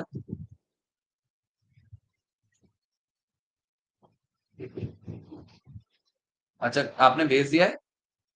अच्छा जून का दिख नहीं बेटा, दिख नहीं रहा मुझे आपका क्वेश्चन, दोबारा भेजो। कॉपी पेस्ट करके दोबारा भेजो जून। तब तक राही का एड्रेस कर देता हूँ question. Sir what is the minimum age for, is there any minimum age criteria for high court जज? अच्छा हाई कोर्ट जज बनने की बात। देखो हाई कोर्ट जज आप डायरेक्टली नहीं बन सकते। हाई कोर्ट जज के लिए you have to be promoted. तो जो डिस्ट्रिक्ट जजेस होते हैं वही प्रमोट होते हैं। तो उसमें ऐसा नहीं है कि कोई एज क्राइटेरिया हो, एक्सपीरियंस के बेसिस पे प्रमोशन होता है। तो ऑन एन एवरेज ये मान लो आप कि अगर आप यूपी में हो, उत्तर प्रदेश में हो, और आप अगर लगभग 12 साल, 10-12 साल तक डिस्ट्रिक्ट जज का पद संभाल लिया है आपने, तो आपके बहुत अच्छे चांसेस हैं कि अब आप हाई कोर्ट में शिफ्ट होने वाले हो। तभी मैं बोलता हूं ना कि आप में से जो बच्चे 25 से नीचे हैं, 25 से नीचे हैं, और अगर वो अपने फर्स्ट अटेम्प्ट में निकाल लेते हैं एग्जाम, तो आप सभी लोग हाई कोर्ट जाओगे। सभी लोग हाई कोर्ट जाओगे। और जो बच्चे 25 से 28 के बीच में हैं, वो जा भी सकते हैं, नहीं भी जा सकते हैं, वो डिपेंड करता है कौन सी स्टेट में उनका सिलेक्शन होता है। और जो बच्चे 30 से ऊपर है, फिर उनका हाई कोर्ट जाना थोड़ा सा मुश्किल है। फिर तो किस्मत ही उनका अगर बहुत साथ दे दे या फिर उनके जो ऊपर वाले हैं वो बहुत ही खुश रहते हो उनसे, तो शायद पहुंच जाए। अदरवाइज जून बेटा अपना क्वेश्चन दोबारा भेज दो बेटा।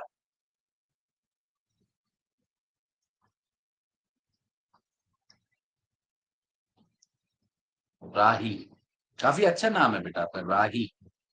ये दोनों ही बच्चों का नाम अच्छा है। जून। अच्छा मई चल रहा है इसकी वजह से नाम तो नहीं रख लिया जून। अच्छा नाम है यार, वेरी नाइस। सर सेक्शन याद करनी होती है क्या? मैं मतलब 2800 सेक्शन है। मतलब ये गिन भी लिया कितने सेक्शन है? How to do revision daily और weekly answer writing, which one is better, and what it must include, please guide pre and mains note making, how to. अच्छा इतने सारे क्वेश्चन। देखो बच्चे, अगर आप किसी भी सब्जेक्ट में जो एक्ट है उसके सेक्शंस को या आर्टिकल को रटने जाओगे, तो भूल जाओ कि ऐसा कभी हो पाए। नहीं हो पाए। नहीं हो पाए। आप खुद ध्यान देना कि जब भी मैं आपको पढ़ाता हूं, मेरा कोशिश यही रहता है कि उस आर्टिकल के अंदर जो चीज लिखी है वो मैं आपको समझा दूं। क्योंकि आर्टिकल रटने से कोई फायदा नहीं है बेटा। क्योंकि आप पूरा आर्टिकल वैसे भी नहीं लिखने वाले हो, लिखने का टाइम भी नहीं होगा आपके पास। इसलिए इट इज ऑलवेज बेटर कि आप जब भी कुछ भी पढ़ो, कोई भी पढ़ाए, कोई भी क्लास लो, आप उसके नोट्स बनाओ। ठीक है। बच्चे सबसे बड़ी गलती, मैं अपनी क्लास में भी नोट नोट करता हूं, अपनी कॉन्स्टिट्यूशन क्लासेस में काफी बच्चे हैं वो बड़े डिससेटिस्फाइड रहते हैं। और मैं बताऊं उनका डिससेटिस्फेक्शन का रीजन क्या है। उनके डिससेटिस्फेक्शन का रीजन ये है कि उन्होंने कॉन्स्टिट्यूशन ऑफ इंडिया को अपने हाथ में पकड़ा हुआ है, और वो उसको पढ़ने की कोशिश कर रहे हैं, और उसके थ्रू क्लास को समझने की कोशिश कर रहे हैं। फंडामेंटल प्रॉब्लम ही यहाँ पे आती है। कोई भी सब्जेक्ट में अगर आप ये स्ट्रेटेजी अपनाओगे ना कि कोई भी टीचर आएगा और वो टीचर आपको एक्ट आके समझाने लगेगा कि देखो ये शब्द लिखा है इसका मतलब ये है, ऐसा होने ही नहीं वाला है। रीजन भी क्योंकि वो जो स्ट्रेटेजी है वो बिल्कुल काम की ही नहीं है। क्योंकि आप जब आंसर लिखते हो तो आपसे एक स्पेसिफिक क्वेश्चन पूछा जाता है, जैसे कि इमरजेंसी कब लगाते हैं, जैसे कि कॉन्स्टिट्यूशन अमेंडमेंट कैसा हो। वो आपसे नहीं पूछ रहा कि आर्टिकल 368 में कौन सा शब्द इस्तेमाल किया है। या कहाँ पे कौन सी बात लिखी है, वो पूछ रहा है। भाई कैसे होता है अमेंडमेंट, आपको वो लिखना है और वहां पे बस आपको एक बार रेफरेंस देना होगा कि आर्टिकल 368 में ये बातें लिखी हुई हैं। लिखना बेटा खुद ही पड़ेगा, खुद ही पड़ेगा। आप कितने भी दुनिया भर के सेक्शंस याद कर लो, कितने भी स्टैट्यूट्स पे मार, मैं मानता हूं इस दुनिया में बहुत ज्ञानी लोग बैठे हैं जो आपको बताते होंगे कि एक्ट पढ़ो, कि एक्ट पढ़ो, एक्ट में ही सब कुछ मार कर लिया करो, वही है। कर लो, अपने मन की कर लो, पर कभी भी अगर मेंस के लेवल पे पहुंचोगे और जब अपने एग्जामिनेशन सेंटर में बैठे होगे, आंसर लिखने जा रहे होगे, आपको पहला क्वेश्चन देख के ही ऐसा एहसास हो जाएगा कि मैं कितना बेवकूफ था, कि मेरे को जहां मेहनत करनी चाहिए थी मैंने नहीं करी, और जहां नहीं करनी चाहिए थी वहां मैंने अपना इतना समय बर्बाद कर दिया। तो बच्चे, don't commit this mistake. Law एक सब्जेक्ट ही है, जैसे साइंस होता है, जैसे इकोनॉमिक्स होता है, जैसे पॉलिटी होता है, वैसे ही ये सब्जेक्ट्स हैं लॉ के, इनमें कुछ अलग नहीं है। इनको भी आपको समझना है और लिखना है, बस इतना अगर कर लोगे उतना काफी होगा। जितना स्मार्ट बनने की कोशिश करोगे, जितना सोचोगे कि मैं दूसरा बी आर अम्बेडकर बन जाऊंगा इन एक्टों को पढ़ के, इनमें इनके एक एक शब्द की बात समझ के, तो बच्चे नहीं निकलने वाला है। 2 साल क्या, 4 साल क्या, 8 साल क्या, नहीं होने वाला है। प्री निकाल लोगे, क्योंकि प्री में ऐसे क्वेश्चंस आते हैं, मेंस नहीं निकले, निकल ही नहीं सकता। ठीक है, और ये मैं नहीं कह रहा, ऐसे 50 लोग मिलवा दूंगा जो सिलेक्शन होके बैठे हुए हैं, जो एग्जैक्टली यही बात आप लोगों से करें। ठीक है, तो कोशिश भी मत करो रटने की सेक्शंस को या आर्टिकल्स को, वो समझने के लिए उन्हें समझना। आंसर राइटिंग बेटा डेली वीकली से कोई फर्क नहीं पड़ता, जितनी ज्यादा कर सको उतनी ज्यादा, सीधी सी बात ये है। खासकर अगर आपको लिखने में दिक्कत है, अगर आप अंग्रेजी में देने वाले हो पेपर और आपको अंग्रेजी लिखने में दिक्कत होती है, तो मैं तो ये कहूंगा बेटा रोज प्रैक्टिस करो। और क्यों आंसर राइटिंग ही प्रैक्टिस करनी है, डायरी लिखो, अंग्रेजी में लिखो मैंने आज पूरे दिन क्या किया।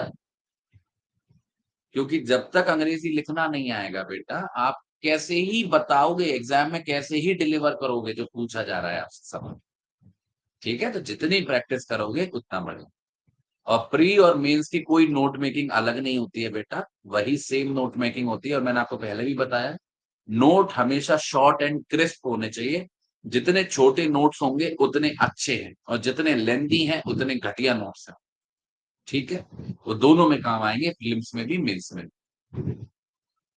कनिष्क का बेटा ये सारे क्वेश्चंस का कोई कौन से मतलब कॉन्टेक्स्ट नहीं है कि नेपोटिज्म है या नहीं। कोई पॉलिटिकल क्लास में थोड़ी ना, कोई डिबेट थोड़ी ना चल रही है यहाँ पे। हाँ, अर्नब गोस्वामी की शो में नहीं आए हो आप, अभिनव गोस्वामी की क्लास में आए हो। सर, स्टडी में रिवीजन का शेड्यूल कैसे बनाए? रोज 2 घंटा, अगर 6 घंटा नया पढ़ रहे हो तो 2 घंटा रोज रिवीजन होना चाहिए कम से कम। 1/3 का रेशियो रिवीजन का होना चाहिए। जीके एंड जीएस मेरे स्टेट में है, उसकी तैयारी कैसे करें? जीके कितने मंथ्स की प्रिपेयर करनी है? बच्चे, जीके के बारे में मेरा एक्सपर्ट नहीं हूं, टू बी वेरी ऑनेस्ट। मेरे को बहुत ज्यादा नॉलेज भी नहीं है कि जीके में क्या होता है क्या नहीं होता है। मैं यही बोलूंगा कि पहले तो किसी एक्सपर्ट बंदे से ही कंसल्ट करो जो उसके बारे में नॉलेज रखता हो। पर हाँ, कोई भी सब्जेक्ट हो उसका एक स्पेसिफिक टेक्स्ट पकड़ के चलो, उतना काफी हो। ठीक है, बाकी बच्चे सब हैंड रेस करो, हैंड रेस करो, तब सबसे सबका क्वेश्चन अलाउ होगा।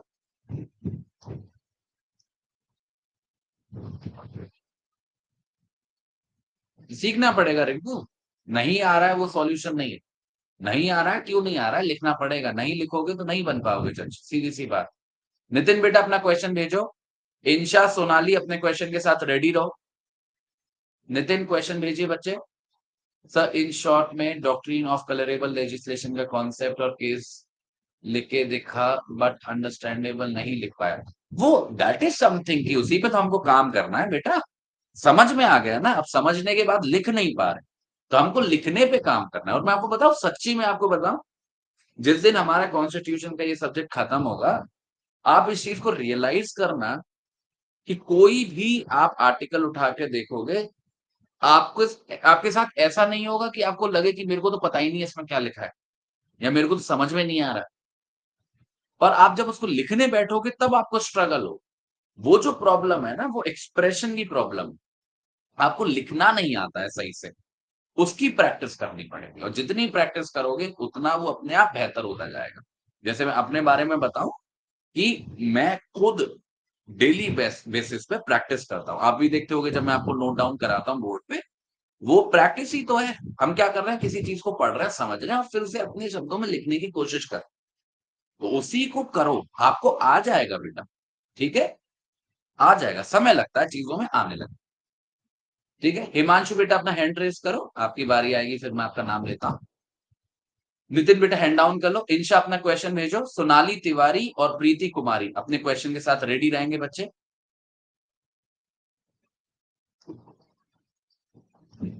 Sir, questions are asked from the subjects of the first stage. Is subject? नहीं नहीं नहीं, सब्जेक्ट वगैरह नहीं यार, देखो वो ना अननेसेसरी बर्डन है। जैसे मैं मानता हूँ कि एक आध कभी एमसीक्यू वगैरह आपसे पूछ लेंगे, मतलब 100 बार में से 1% ये चांस है कि ऐसा पूछ ले, ऐसा नहीं। अननेसेसरी बर्डन मत बढ़ाओ, कितने सब्जेक्ट मैटर्स याद करोगे आप? यूनियन लिस्ट में 96 97 सब्जेक्ट मैटर्स भरे पड़े हैं, फिर स्टेट लिस्ट में 66 सब्जेक्ट मैटर पड़े हैं, फिर कॉन्करेंट लिस्ट में वो 40 48 बैठे हैं। ये अपना एफर्ट ऐसी जगह पे लगाएंगे जहां ज्यादा काम है।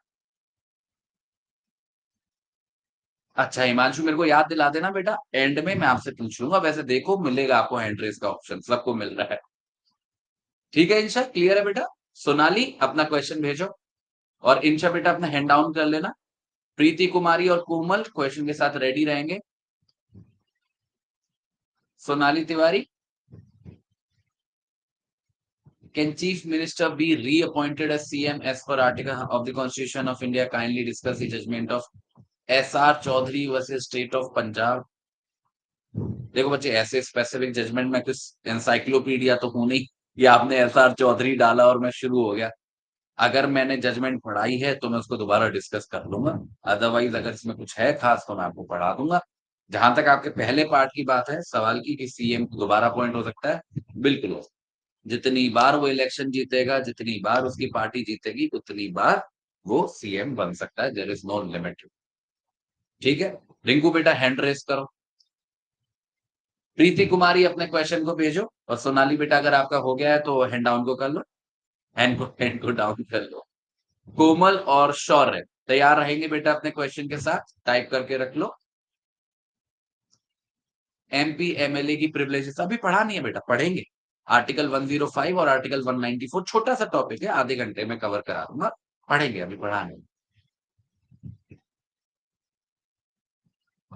ठीक है, कोमल अपना क्वेश्चन भेजो बेटा, प्रीति अपना हैंड डाउन कर लो, शौर्य चौधरी और रिंकू अपने क्वेश्चन के साथ रेडी रहना बेटा। और कोई नया बच्चा ज्वाइन हुआ है, क्वेश्चन पूछना चाहता है, अपने हैंड को रेज कर लो। सर एक बार manner of election of president समझा दीजिए। देखो प्रेसिडेंट का इलेक्शन जब होता है ना, तो एक हम लोग सिस्टम फॉलो करते हैं। उसके अंदर क्या होता है, एक इलेक्टोरल कॉलेज कॉन्स्टिट्यूट होता है। इलेक्टोरल कॉलेज मतलब वो सारे लोग जो उस इलेक्शन में पार्टिसिपेट करेंगे। तो कौन कौन करेगा? राज्यसभा के मेंबर्स, लोकसभा के मेंबर्स, ठीक है। उसके बाद जितने भी राज्य हैं उन सबकी लेजिस्लेटिव असेंबलीज के मेंबर्स। उसके बाद जितने भी राज्य हैं जिनमें लेजिस्लेटिव काउंसिल है, उनके सारे मेंबर्स, ये सारे कॉन्स्टिट्यूट करते हैं इलेक्टोरल कॉलेज। ठीक है, इसमें केवल इलेक्टेड मेंबर्स रहते हैं, कोई भी नॉमिनेटेड मेंबर नहीं होगा। तो वो जो सारे लोग जिनको गवर्नर ने नॉमिनेट किया है या फिर प्रेसिडेंट ने नॉमिनेट किया है, वो उसका पार्ट नहीं होगा। ये लोग पार्टिसिपेट करते हैं वोट, उसमें वोटिंग में। जो वोटिंग होती है उसका जो पैटर्न है वो है सिंगल ट्रांसफरेबल वोट वाला, प्रोपोर्शनल रिप्रेजेंटेशन होता है। मतलब आपको एक स्लिप मिलेगी, वहां पे आपको एक व्यक्ति को वोट नहीं देना, आपको प्रेफरेंस देना है कि पहले नंबर पे आपकी पहली चॉइस कौन सी है, दूसरी चॉइस कौन सी है, तीसरी चॉइस कौन सी है। और फिर उसमें राउंड होता है, एक एक करके लोग निकलते जाते हैं और फिर बाकी के जो लोग बचे होते हैं उनमें कंटेस्ट चलता रहता है। तो जैसे अगर 3 लोग हैं तो पहले राउंड में सबके पहले प्रेफरेंस को काउंट करेंगे, जिसके सबसे कम होंगे पहले प्रेफरेंस वो रेस से बाहर होता है। बाकी के जो 2 हैं उनमें बट जाएंगे उस पहले प्रेफरेंस वाले के वोट, जिसको भी सेकंड प्रेफरेंस मिली होगी उन सारे वोट्स के अंदर वो बट जाएंगे इन दोनों लोगों के बीच। फिर इस आधार पर दोनों में से कोई एक जीत। ये होता है प्रेसिडेंट का इलेक्शन का सिस्टम। आपको पढ़ाते-पढ़ाते देखो मेरे को मुँह ज़बानी याद हो गया है। क्लियर है बेटा कोमल? और इससे भी ज़्यादा डिटेल में देखना है तो एक बार क्लास देखनी पड़ेगी दोबारा। शौर्य अपना क्वेश्चन भेजो बेटा।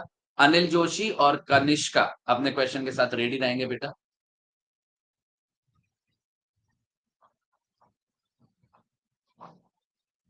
शौर्य क्वेश्चन भेजो।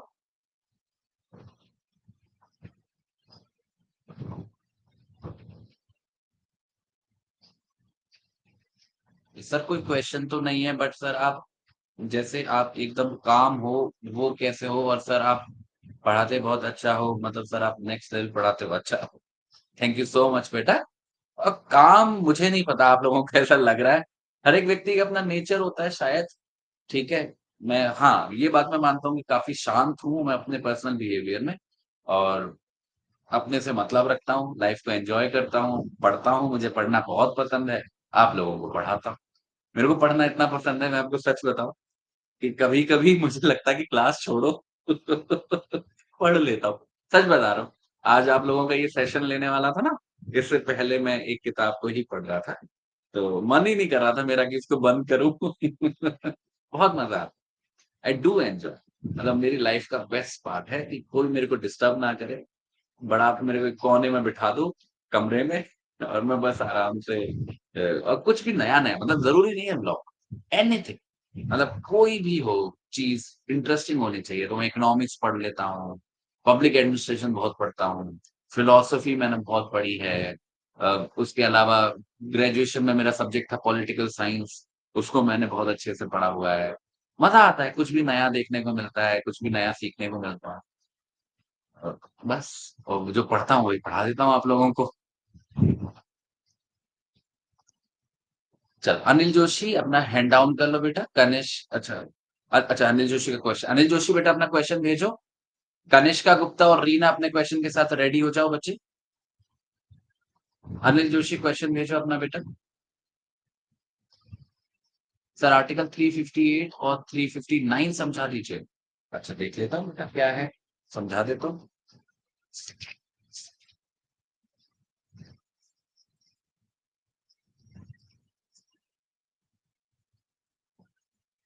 हाँ अच्छा ठीक है समझ गए। आर्टिकल 358 के अंदर बच्चे हम लोगों ने पढ़ा था कि जब भी इमरजेंसी लगती है क्या नाम है वॉर के आधार पर एक्सटर्नल एग्रेशन के आधार पर तो आर्टिकल 358 के अंदर आर्टिकल 19 अपने आप सस्पेंड हो जाता है। सस्पेंड हो जाता है मतलब तब उस दौरान कोई भी व्यक्ति ये नहीं कह सकता कि मेरे पास तो बोलने का अधिकार है मैं कुछ भी बोलूंगा कुछ भी एक्सप्रेस करूंगा। ठीक है। तो ऑटोमेटिकली सस्पेंड हो जाता है जब इमरजेंसी लगी होती है वॉर या एक्सटर्नल एग्रेशन के आधार पर। आर्म्ड रिबेलियन के आधार पर नहीं केवल दो ही आधार पर लगी होगी तभी आर्टिकल 358 इफेक्ट में आएगा। आर्टिकल 359 कहता है कि अगर प्रेसिडेंट साहब चाहे तो बाकी के फंडामेंटल राइट्स के एनफोर्समेंट को सस्पेंड कर सकते हैं। तो यहाँ पे फंडामेंटल राइट सस्पेंड नहीं हो रहे। फंडामेंटल राइट का एनफोर्समेंट सस्पेंड हो रहा है मतलब आपके पास फंडामेंटल राइट है अभी पर उनका अगर वायलेशन होगा तो उनकी शिकायत करने आप कोर्ट के पास नहीं जा सकोगे जब तक इमरजेंसी चल रही है तब तक। इमरजेंसी जब हट जाएगी तब आप जा सकोगे पर तब नहीं जा सकते। तो आपका जो एनफोर्समेंट है आर्टिकल 32 के अंदर जो हमने पढ़ा था वो सस्पेंड हो जाता है आर्टिकल 359 के अंदर। तो प्रेसिडेंट साहब वो ऑटोमेटिक नहीं होता प्रेसिडेंट साहब चाहे तो वो सस्पेंड कर सकते हैं बाकी आर्टिकल्स के संबंध में पर दो आर्टिकल्स हैं जो इम्यून है। वो है आर्टिकल 20 और 21 उनको प्रेसिडेंट साहब चाह के भी सस्पेंड नहीं कर सकते। ठीक है। क्लियर हो गया बेटा। कनिष्का गुप्ता बेटा अपना क्वेश्चन भेजो और रीना एंड मनीषा सोनी अपने क्वेश्चन के साथ रेडी रहो बेटा। अनिल जोशी बेटा अपना हैंड डाउन कर लेना। So just a follow-up question for the mains answer writing. Only the notes you provide us during lecture are sufficient, or we should also read Bearec. Sir कुछ articles Bearec से देखते तो इतने long थे नहीं लगता कि सारा याद भी रह पाएगा. So it's better to just make a short crux of all article section of all the subjects rather.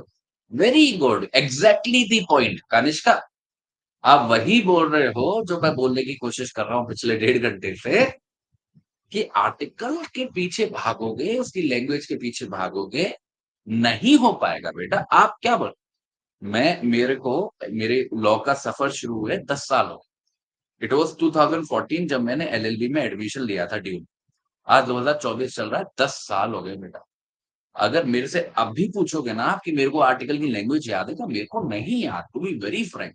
और मैंने 5 साल से पढ़ा रहा हूँ वही स्टैच्यू। आप सोच रहे हो कि 6 महीने में उसको याद कर लोगे, 7 महीने में याद कर लोगे, नहीं होता बेटा। आपको आर्टिकल समझना है और हर आर्टिकल के छोटे-छोटे नोट्स बनाने। तभी तो आपकी क्लास हो रही है, तभी तो मैं आ रहा हूँ आपको, तभी तो समझा रहा हूँ। और हमेशा इस बात पे भी निर्भर मत रहो कि सर जो लिखवा रहे हैं, बोर्ड पे लिख रहे हैं, मैं तो केवल वही लिखूँ। अगर सर कुछ समझा रहे हैं और मुझे समझ में आ रहा है, तो इतना अपने अंदर कॉमन सेंस रखो कि उसको मैं अपने नोट्स में लिखूँ। मैं कभी भी अगर किसी का लेक्चर अटेंड करता हूँ, तो मैं क्या करता हूँ? मेरा हाथ अपने पेन के साथ रजिस्टर के ऊपर होता है और जैसे ही मुझे लगता है कि कोई बात सर ने कही जो इम्पोर्टेंट है, बढ़िया बात कही, मैं उसको लिखता मेरा हाथ चलता रहता है कंटीन्यूअस। ये स्किल बेटा सीखना पड़ेगा, ठीक है? तो हमेशा निर्भर नहीं करना कि सर बोल रहे हैं कि ये लिखो तो ही मैं लिखूँगी या सर बोल रहे हैं कि बोर्ड पे लिखा रहे हैं तो उसी को मैं लिखूँगी, ऐसा नहीं। Be very open, whatever you find relevant right it down, क्या प्रॉब्लम? और हमेशा शॉर्ट में लिखना सीख। कहानी नहीं, महाभारत नहीं, एक लाइन को 50 लाइन में नहीं, 50 लाइन को एक लाइन में लिखना सीख। और ये प्रैक्टिस का पार्ट है, करते-करते आते हैं। ठीक है? रीना अपना क्वेश्चन भेजो बेटा। मनीषा सोनी और सोनम अपने क्वेश्चन के साथ रेडी हो जाओ। कनिष्का बेटा हैंड डाउन कर लो अपना। बाकी अगर कोई भी बच्चा नया जॉइन हुआ है, क्वेश्चन पूछना चाहता है, बच्चे क्वेश्चन पूछिए। मतलब क्वेश्चन मत पूछिए, हैंड को रेज कर लीजिए। Sir decision of judiciary violation of fundamental rights के अंडर आ सकते हैं। अच्छा, इन्होंने जो क्वेश्चन पूछा है दैट इज कि क्या जुडिशरी स्टेट की डेफिनेशन में आ सकती है, दैट इज द क्वेश्चन। और ये काफी इंटरेस्टिंग चीज है कि जुडिशरी स्टेट की डेफिनेशन में आएगी या नहीं। देखो, बहुत ही सिंपल सा फंडा है। जब भी कोई भी जज, ठीक है, चाहे वो हाई कोर्ट का जज, चाहे सुप्रीम कोर्ट का जज, कोई फैसला सुनाता है, मतलब जब वो अपने जुडिशियल फंक्शंस को एक्सरसाइज कर रहा होता है, तो स्टेट की डेफिनेशन में नहीं आता।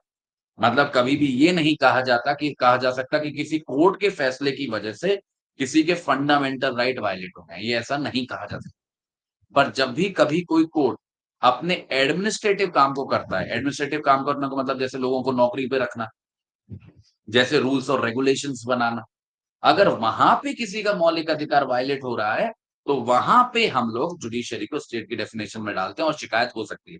पर जब भी जुडिशियल फंक्शंस एक्सरसाइज होंगे, मतलब फैसला वगैरह सुनाया जाएगा, फैसला वगैरह के संबंध में आप शिकायत नहीं कर सकते हो वायलेशन ऑफ फंडामेंटल राइट्स की, क्योंकि उस दौरान जो जुडिशरी है वो स्टेट की डेफिनेशन में नहीं आती। Exactly, very good.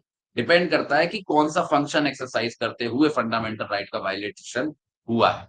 अगर जुडिशियल फंक्शंस को एक्सरसाइज करते हुए है, तो कुछ नहीं कर सकते उसके बारे में। अगर एडमिनिस्ट्रेटिव फंक्शंस को एक्सरसाइज करते हुए हुआ है, हाँ, तो कर सकते। ठीक है, क्लियर है बेटा रीना?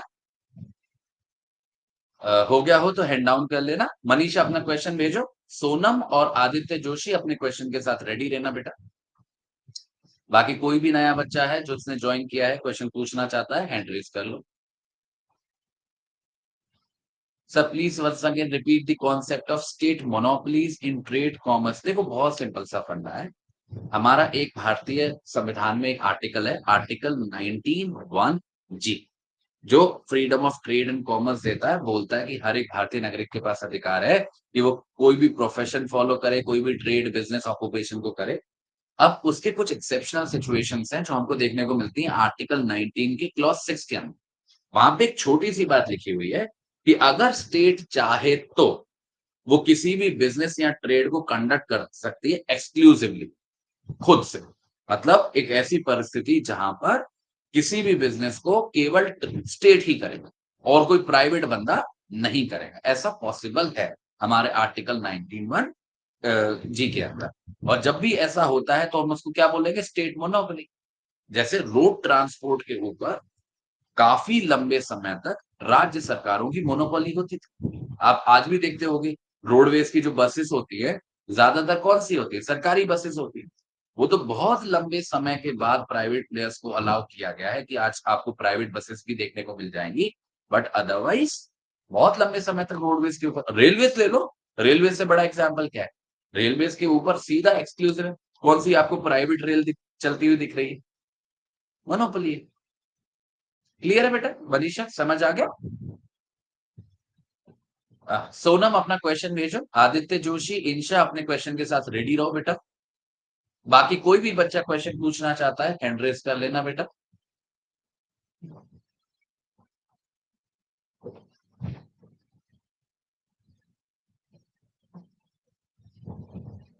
अच्छा, I know, sir. You told this question 1,000 times. Still help me in this. Sir, minimum page of practice needed for mains answer writing and heading ideas also proper pattern strategy for good answer writing needed to be followed means division of topic in parting heading help me in this sir. देखो इसके बारे में आपको एक बहुत बढ़िया suggestion देता हूँ। यहाँ पे तो मेरे पास 1-2 मिनट है। आप स्टडी आई की जुडिशरी के यूट्यूब चैनल पे जाना। वहां पे आप प्ले लिस्ट के ऑप्शन में जाना। वहां पे आपको एक प्लेलिस्ट मिलेगी एग्जाम गाइडेंस बाय अभिनव के नाम से, मेरे नाम से। उसको खोलना, उसमें एक आपको लेक्चर मिलेगा जो आंसर राइटिंग के ही ऊपर है। उसका शायद नाम है अच्छा उत्तर कैसे लिखे, ऐसा कुछ टाइटल है। उसको देखना, वहां पे मैंने 30-35 मिनट इसी बात की चर्चा की कि हम लोगों को नोट कैसे बनाने हैं, हम लोगों को आंसर कैसे लिखना है, हम लोगों की क्या स्ट्रैटेजी होनी चाहिए, कैसे हेडिंग्स बनाते हैं। सारी चीज मैंने आराम से 30-35 मिनट में डिस्कस की। उनको एक बार देख, अच्छे से देखो, समझने की कोशिश करो, आपको बहुत हेल्प। आपने जो भी ये पॉइंट बाई पॉइंट में से पूछा है ना, हर वो चीज मैंने वहां पे कवर की हुई है। ठीक है? क्लियर है? वहां से आपको एक आइडिया लग जाएगा, उसको बेस बना के आप यूज करो। ठीक है बेटा सोना? तो अभी भी आप फोन में भी अगर चाहो तो उसको देख सकते हो और बताना मेरे को कैसा लगा। आदित्य बेटा अपना क्वेश्चन भेजो। इंशा और बंटी अपने क्वेश्चन के साथ रेडी रहना बेटा। और कोई नया बच्चा क्वेश्चन पूछना चाहता है तो अपना हैंड रेस कर सकता है।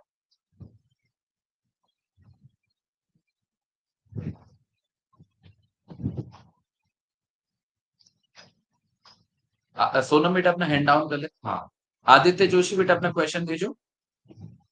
आदित्य जोशी क्वेश्चन भेजेंगे बेटा। इंशा क्वेश्चन भेजेंगे बेटा।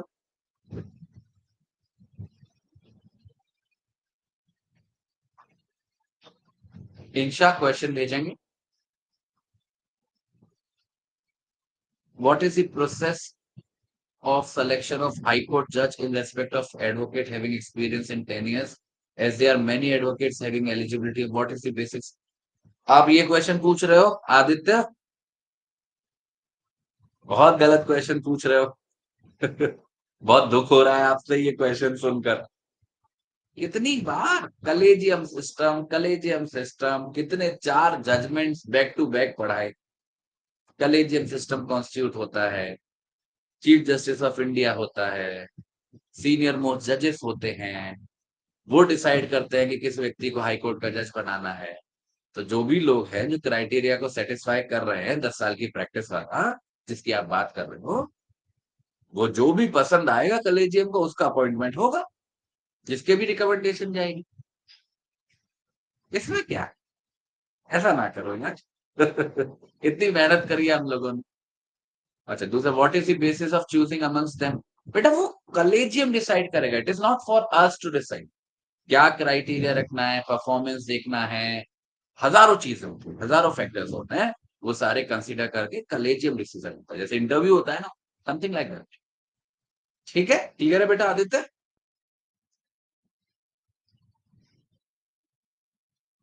इंशा क्वेश्चन भेजो। इंशा। नितिन बेटा हैंड रेस कर लो। प्रेम हैंड रेस कर लो।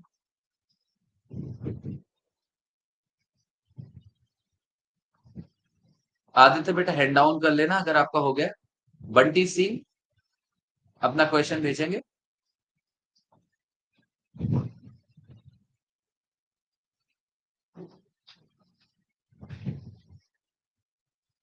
अच्छा, आंसर दे रहे हो? मैं चला जाऊं? हाँ, मैं चला जाऊं? आप दे लो आपस में आंसर। हाँ, चाय की चौपाल बना देते हो आप लोग भी। Insha, what is the cess given in financial relation? Not, मतलब इट इज समथिंग कि आप देखो, तभी तो बोलता प्रीवियस ईयर क्वेश्चंस को उठा के देखो। नहीं आते ये सब क्वेश्चंस बेटा। ऐसे अगर आप एक एक शब्द को पकड़ते कवर करने लगोगे ना, सेस होता क्या है मैं आपको बता देता हूँ। जैसे टैक्स होता है, इसी तरीके का कॉन्सेप्ट होता है सेस। ठीक है, वो हम लोग अलग अलग पर्पसेस के लिए लगाते हैं। जैसे आपने एक सेस सुना होगा अभी रिसेंटली, स्वच्छ भारत सेस। कितने लोगों ने सुना है? कितने लोगों ने पे भी किया है? सुना है स्वच्छ भारत सेस? 1% का लगा हुआ आता है, देखा है? वो सेस, वो टैक्स नहीं, वो सेस है। क्योंकि उसका स्पेसिफिक पर्पस है, क्या है कि उससे जो पैसा इकट्ठा होगा उसको भारत को साफ करने के लिए लगाया जाए। ठीक है इंशा, बेटा समझ में आ गया? वैसे इतना डीप डाउन जाने की जरूरत नहीं है बच्चों। ठीक है, फाइनेंशियल रिलेशंस को बहुत अच्छे से पढ़ लो। फाइनेंशियल रिलेशन कह रहा हूँ, सॉरी, लेजिस्लेटिव रिलेशंस को बहुत अच्छे से पढ़ लो, वहीं से आएगा। एमसीक्यू भी वहीं से आएगा, मेंस में भी क्वेश्चन वहीं से।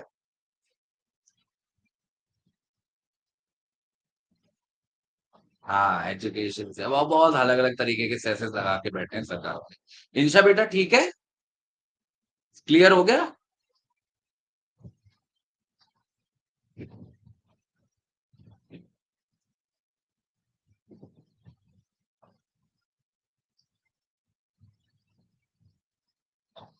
बंटी अपना क्वेश्चन भेजिए।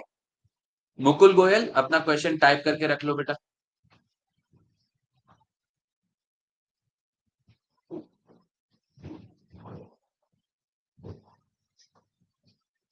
बंटी क्वेश्चन भेजेंगे? ठीक है, थोड़ा सा हमें देखो, आपको लग रहा होगा कई बार बच्चों के, ऐसा लगता है कि सर सारा नहीं पढ़ा रहे, सर हर एक आर्टिकल क्यों नहीं पढ़ा रहे हैं, सर बच बच के क्यों पढ़ा रहे हैं। ऐसा मैं समझता हूँ, सब दिमाग में आता है। पर बेटा, हम लोगों को स्ट्रेटेजी बना के चलना पड़ेगा। हम लोग यहाँ पे ज्ञान अर्जित करने आए हो क्या? आप लोग एग्जाम निकालने आए हैं। हम सारे टॉपिक्स को, सारे आर्टिकल्स को बराबर की इंपॉर्टेंस नहीं दे सकते। जो इम्पोर्टेंट है वो इम्पोर्टेंट है, उसको हमें ज्यादा टाइम देना होगा। जो इम्पोर्टेंट नहीं है वो नहीं है, उसे इग्नोर करना भी सीखना पड़ेगा। ठीक है, तो आप ऐसा नहीं है, ऐसा मत सोचना कभी कि आपको लगे, मेरे को कुछ नहीं लगेगा, 2 मिनट लगेगा, स्टैच्यू उठाऊंगा, आपको पढ़ा के सुना दूंगा। मेरे को कोई कुछ नहीं जा रहा, मेरे को कोई प्रॉब्लम नहीं है कुछ भी चीज बताने में। इट इज जस्ट कि क्या वो जो हम समय देंगे, इज दैट जस्टिफाइड, वो वाला पॉइंट रहता है। तो कभी भी आप ऐसा मत सोचना कि सर ने हमें ये नहीं पढ़ाया, सर ने हमें वो नहीं पढ़ाया, सर इसने ये वाला भी देखो कवर नहीं करा, ऐसा नहीं सोचना है। आप कहोगे तो मेरे को कुछ नहीं लगेगा, एक क्लास लगेगा, सारे जो भी होंगे सब कुछ कवर हो जाए। बट द पॉइंट इज कि अगर मैं पढ़ाऊंगा उसको आप नोट डाउन करोगे, नोट डाउन करोगे तो मतलब उनको कल को याद भी करोगे, आना वो एग्जाम में है नहीं। तो किसका नुकसान होगा? मेरे तो 2 घंटे खराब होंगे, आपके कितने घंटे खराब होंगे वो आप खुद ही देखो, खुद ही सोचो। तो ऐसा नहीं, हर हमेशा ऐसा नहीं होता कि हम लोग जो सोच रहे हैं वही सही है, या स्मार्ट बनने की कोशिश कर रहे हैं तो वो हमको सही दिशा में ही लेके जा रहा है। मेरे को कोई प्रॉब्लम नहीं है। हम लोगों ने 99% कवर किया तो 100 करने में क्या प्रॉब्लम? कुछ नहीं होता। एक क्लास ज्यादा लग जाएगी, कुछ नहीं होगा, क्या प्रॉब्लम नहीं है। मेरे को तो क्लास लेनी है, उतनी लेनी है, हर महीने लेनी है बेटा। ठीक है, फर्क नहीं पड़ता। आपको उस हिसाब से सोचना है कि हम एग्जाम में बैठे हैं, हम एग्जाम के लिए तैयारी कर रहे हैं, then we have to pick and choose. क्योंकि इतना टाइम नहीं है कि हम लोग सब कुछ कवर कर पाए। ठीक है, दिमाग की भी एक कैपेसिटी होती है। जैसे मोबाइल की मेमोरी होती है ना कि 8 GB है, 16 GB, ऐसे दिमाग की भी होती है। अब उसमें सारी अननेसेसरी चीजों को भर लोगे तो फिर नेसेसरी चीजों का क्या हो? समझ रहे हो मैं क्या कह रहा हूँ? ये हर सब्जेक्ट में करना होगा, हर सब्जेक्ट में। मैं आपको यही बता दूं, आप कितनी भी कोशिश कर लो सीपीसी को पढ़ने का, आपको सीपीसी में पिक एंड चूज करना ही पड़ेगा। वो सब्जेक्ट कितना बड़ा, आप कितनी भी कोशिश कर लो सीआरपीसी पढ़ने का, ये जो नया कानून आया है, आपकी एड़ियां घिस जाएंगी, आप उन नेक्स्ट को कवर नहीं कर पाओगे, आपको पिक एंड चूज करना ही पड़ेगा। ये ऐसे सब्जेक्ट्स हैं जो पूरे हो ही नहीं सकते, किए ही नहीं जा सकते। तो अब ये आपके ऊपर है कि कितना समय बर्बाद करने के बाद आपको ये रियलाइजेशन होता है। ठीक है Bunty, shall I file PIL for the fund passed for the development of my city? Will I get proper justice? हाँ बेटा, पीआईएल का सीधा मतलब है कि अगर किसी भी व्यक्ति का या व्यक्तियों का कोई भी फंडामेंटल राइट वायलेट हुआ है और आप उनका रिप्रेजेंटेशन करना चाहते हो कोर्ट के सामने, तो आप पीआईएल फाइल कर सकते हो। पर मैं एक बात बता देता हूँ बेटा, जब भी पीआईएल फाइल करोगे बहुत सोच समझ के करना। क्योंकि अगर आपकी पीआईएल को देख के ऐसा लगा कि उसके पीछे कोई भी पॉलिटिकल मोटिवेशन है या फिर आपने समय खराब किया है कोर्ट का, तो कोर्ट कॉस्ट लगाता है, ऐसे छोड़ता नहीं है। कोर्ट कॉस्ट लगाता है और सुप्रीम कोर्ट के अंदर कॉस्ट लगना मतलब 1 लाख 2 लाख 3 लाख की कॉस्ट लगना is very normal, is a very common thing. ठीक है, तो थिंक वेरी, पहले अच्छे से कर लेना रिसर्च कि क्या पीआईएल फाइल करनी है, क्यों पीआईएल। ठीक है, अभी रिया बेटा मैं आई कम बैक टू यू, अभी कुछ बच्चे वेटिंग में, आप हैंड रेज कर लो रिया। मुकुल गोयल बेटा अपना क्वेश्चन भेज दो। और किसी बच्चे को अगर कोई भी क्वेश्चन पूछना है हैंड रेज कर लो।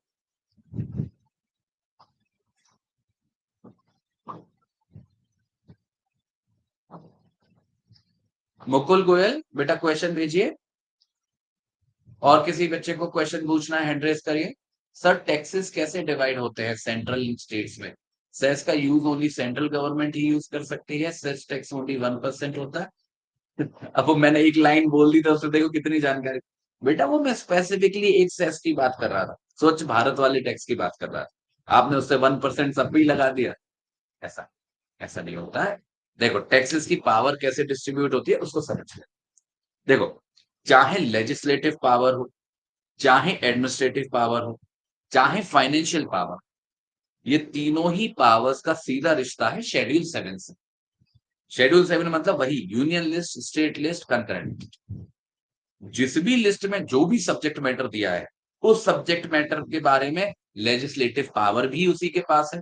जिस लिस्ट में वो लिखा है, अगर यूनियन लिस्ट है तो पार्लियामेंट के पास, और अगर स्टेट लिस्ट है तो स्टेट लेजिस्लेचर के पास।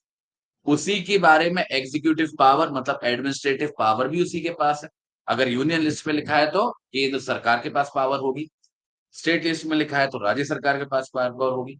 और इसी तरीके से जो फाइनेंशियल पावर है मतलब टैक्स वगैरह लगाने की पावर है, वो भी उस सब्जेक्ट मैटर के बारे में उसी के पास होगी। अगर यूनियन लिस्ट है तो पार्लियामेंट के पास, और अगर स्टेट लिस्ट है तो स्टेट लेजिस्लेचर के पास। तो ये जो लिस्ट है ना, इनका जो पर्पस है केवल लेजिस्लेटिव पावर को डिस्ट्रीब्यूट करना नहीं है, इन्हीं लिस्ट के ही आधार पर एडमिनिस्ट्रेटिव पावर मतलब कि एग्जीक्यूटिव पावर भी डिस्ट्रीब्यूट होती है, इन्हीं के आधार पर फाइनेंशियल पावर भी डिस्ट्रीब्यूट होती है।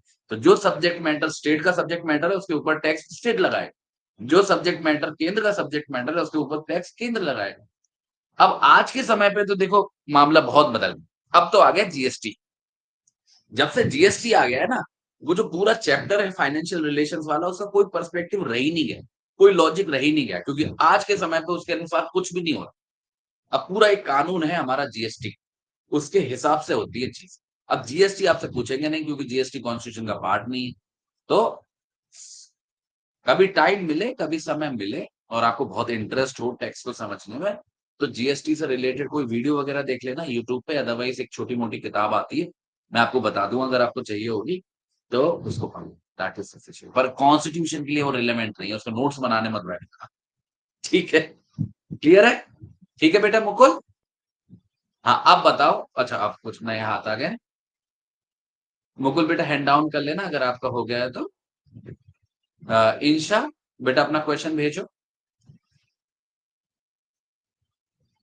रिया और बंटी अपने क्वेश्चन के साथ रेडी रहना बेटा। Sir if it's written state the legislative powers of the center we will we write doctrine also in it? नहीं बेटा, अगर डॉक्ट्रिन्स पूछी जा रही है तो ही लिखनी, अगर वो डॉक्ट्रिन्स पूछ रहे हैं तो ही डॉक्ट्रिन्स लिखनी। ठीक है, और ये भी डिपेंड करता है कि कितने नंबर का क्वेश्चन है। अगर क्वेश्चन फुल फ्लेजेड है तो लिख दो, पर अगर शॉर्ट नोट वगैरह है तो उसमें समय बर्बाद मत करना डॉक्ट्रिन लिखने का। शॉर्ट नोट में तो डॉक्ट्रिन तभी लिखना जब डॉक्ट्रिन पे ही क्वेश्चन, जब पूछे कि पिथ एंड सब्सटेंस क्या होता है, कलरेबल लेजिस्लेशन होता है, या फिर लिखें discuss the doctrines which are applied for legislative powers, तब लिखनी ऑप्शंस। ठीक है, रिया बेटा अपना क्वेश्चन भेजो। बंटी अपने क्वेश्चन के साथ रेडी रहो बेटा। इंशा अपना हैंड डाउन कर लेना बच्चे। अगर और किसी को क्वेश्चन पूछना है तो बच्चे हैंड रेज कर लो, बस हमारा टाइम खत्म होने वाला है।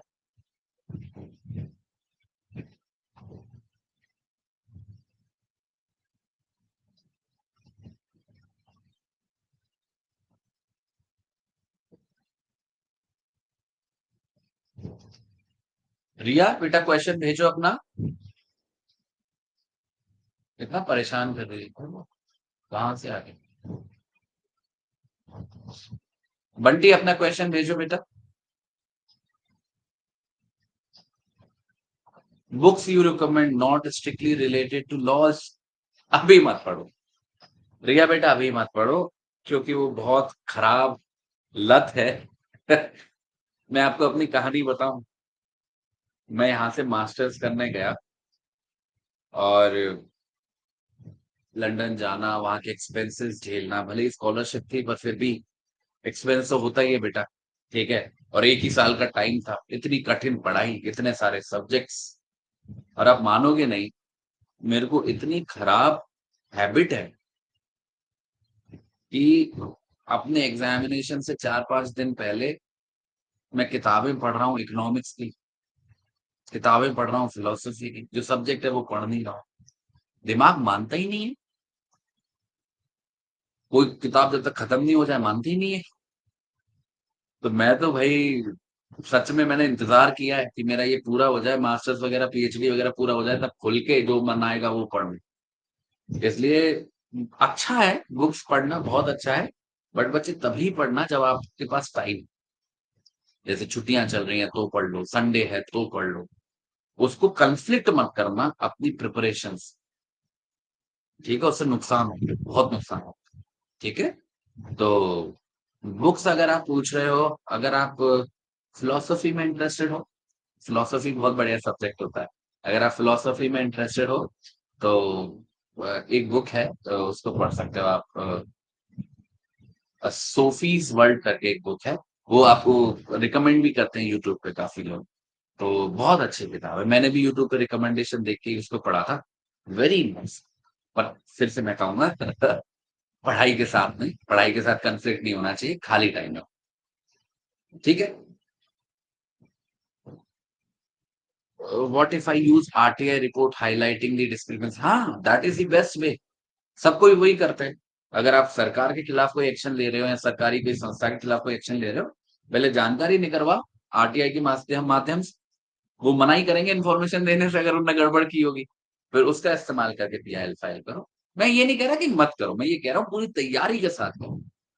ठीक है, जहां जहां पे वहां सेटिस्फाई कर पाओ जज साहब को, कि मतलब अगर आपकी पीआईएल रिजेक्ट भी हो तो जज को ऐसा ना लगे कि आपने बिल्कुल समय बर्बाद किया। ठीक है, क्लियर है। Himanshu, what is the procedure for dissolving Panchayati system? बच्चे सब कुछ स्टेट लेजिस्लेचर पे छोड़ दिया है। सब कुछ, सब कुछ as decided by the state legislature. State legislature decide करेगी कैसे क्या हो। ठीक है। तो जब भी पंचायती राज के सिस्टम के बारे में कुछ ना आए ना, लिख देना as determined by state legislature. 99% chance है कि वही सही होगा। इतना निर्भर कर दिया स्टेट लेजिस्लेचर पे। हाँ। प्रेम बड्डी बेटा अपना हैंड डाउन कर लेना, और प्रेम अपना क्वेश्चन पूछिए। बाकी अगर किसी को फाइनल कॉल है, ये लास्ट कॉल है, अगर किसी को क्वेश्चन पूछना है तो हैंड रेस कर लो, वरना टाटा बाय बाय होने वाली है अब जल्दी से।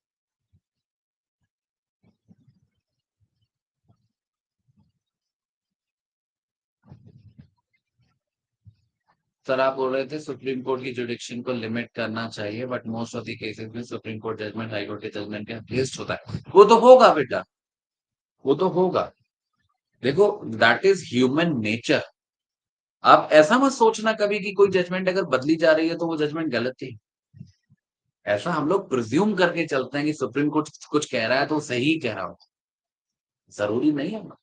ऐसे में आपको हजारों इंस्टांसेस दिखा दूंगा जहां पे हाई कोर्ट ने ज्यादा अच्छा फैसला दिया था और सुप्रीम कोर्ट ने उतना अच्छा फैसला नहीं दिया। ऐसे हजारों इंस्टांसेस, इक्का दुक्का नहीं, हजारों ऐसे इंस्टांसेस जिसको, और फ्यूचर में जाके सुप्रीम कोर्ट ने अपनी गलती को माना, ऐसा भी है। तो सुप्रीम कोर्ट भगवान थोड़ी ना कि वो जो भी फैसले देंगे वो अच्छे ही देंगे या सही देंगे। और हाई कोर्ट के जज कोई बेवकूफ थोड़ी ना कि वो जो भी देंगे गलत देंगे, ऐसा नहीं होता। हर एक व्यक्ति का अपना एक्यूमेन है। ठीक है। तो मेरे हिसाब से जस्टिस की क्वालिटी पे कोई फर्क नहीं पड़ेगा इस बात से, अगर हम लोग सुप्रीम कोर्ट की अपीलेट जुडिक्शन को कम करते हैं, कोई फर्क। मेरा तो ये मानना है वो उल्टा इंप्रूव होगी, क्योंकि ज्यादातर मैंने देखा है जजेस फ्रस्ट्रेटेड रहते हैं हाई कोर्ट के, क्योंकि जो पार्टीज हैं वो उनको ड्यू रिगार्ड नहीं देती, क्योंकि उन्हें पता होता है कि हमें तो सुप्रीम कोर्ट जाना ही जाना है। तो वो उसको वो उस डेडिकेशन के साथ केस को लड़ती नहीं है जिस डेडिकेशन के साथ उन्हें लड़ना चाहिए। इससे इनफैक्ट मैं कहूंगा to be very honest, system improve हो, खराब नहीं होगा, सिस्टम इंप्रूव। और एक दिन ये होगा, मैं कह रहा हूं एक दिन होगा, बहुत जल्दी होगा। जिस तेजी से भारत की पॉपुलेशन बढ़ रही है, जिस तेजी से डिपेंडेंसी बढ़ रही है ना सुप्रीम कोर्ट पे, होने ही वाला है ये समझ। हाँ बेटा, हर स्टेट में होगा ऐसा सिस्टम। ठीक है, चलो, और किसी को क्वेश्चन पूछना है? हैंड रेस कर ले। लास्ट कॉल, किसी को क्वेश्चन पूछना है?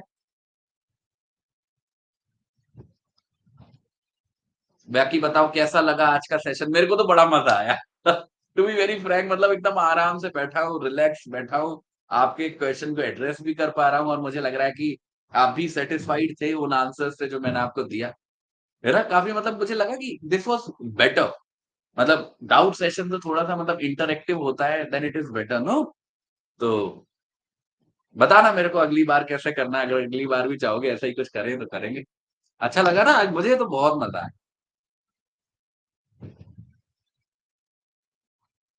अच्छा, ठीक है, फिर करें, साइन आउट करें बेटा, खत्म करें क्लास। और देखो, कोई घबराना डरना नहीं है किसी चीज से। आप मेरे टेलीग्राम वगैरह पे ज्वाइन हो जाओ।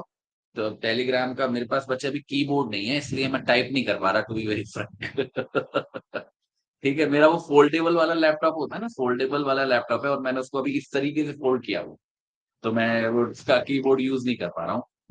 कभी नेक्स्ट टाइम मैं आपको बता दूंगा। वैसे अगर आप सर्च भी करोगे ना टेलीग्राम पे, हाफ पेस, HALFPACE,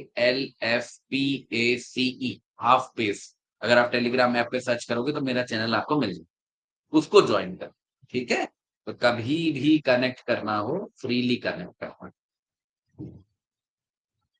अच्छा चलो अब जाओ।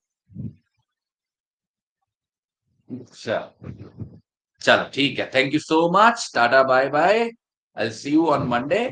संडे को थोड़ा रिलैक्स करना, थोड़ी मस्ती करना, मूवी वगैरह देखना जरूर। ठीक है, ये मैं ऑर्डर दे रहा हूँ, आप लोगों को जरूर देखनी है। जो भी कुछ मतलब अच्छा लगता है, घूम के आ जाना अगर मूवी नहीं देखना तो, बट कुछ रिलैक्सिंग जरूर करना, जिससे मंडे को एकदम फ्रेश माइंड हो, और मंडे को हम लोग बढ़िया बढ़िया टॉपिक पढ़ेंगे। ठीक है, नेक्स्ट वीक कोशिश करेंगे कि कॉन्स्टिट्यूशन को खत्म कर दे। ठीक है, चलो, thank you so much, bye bye.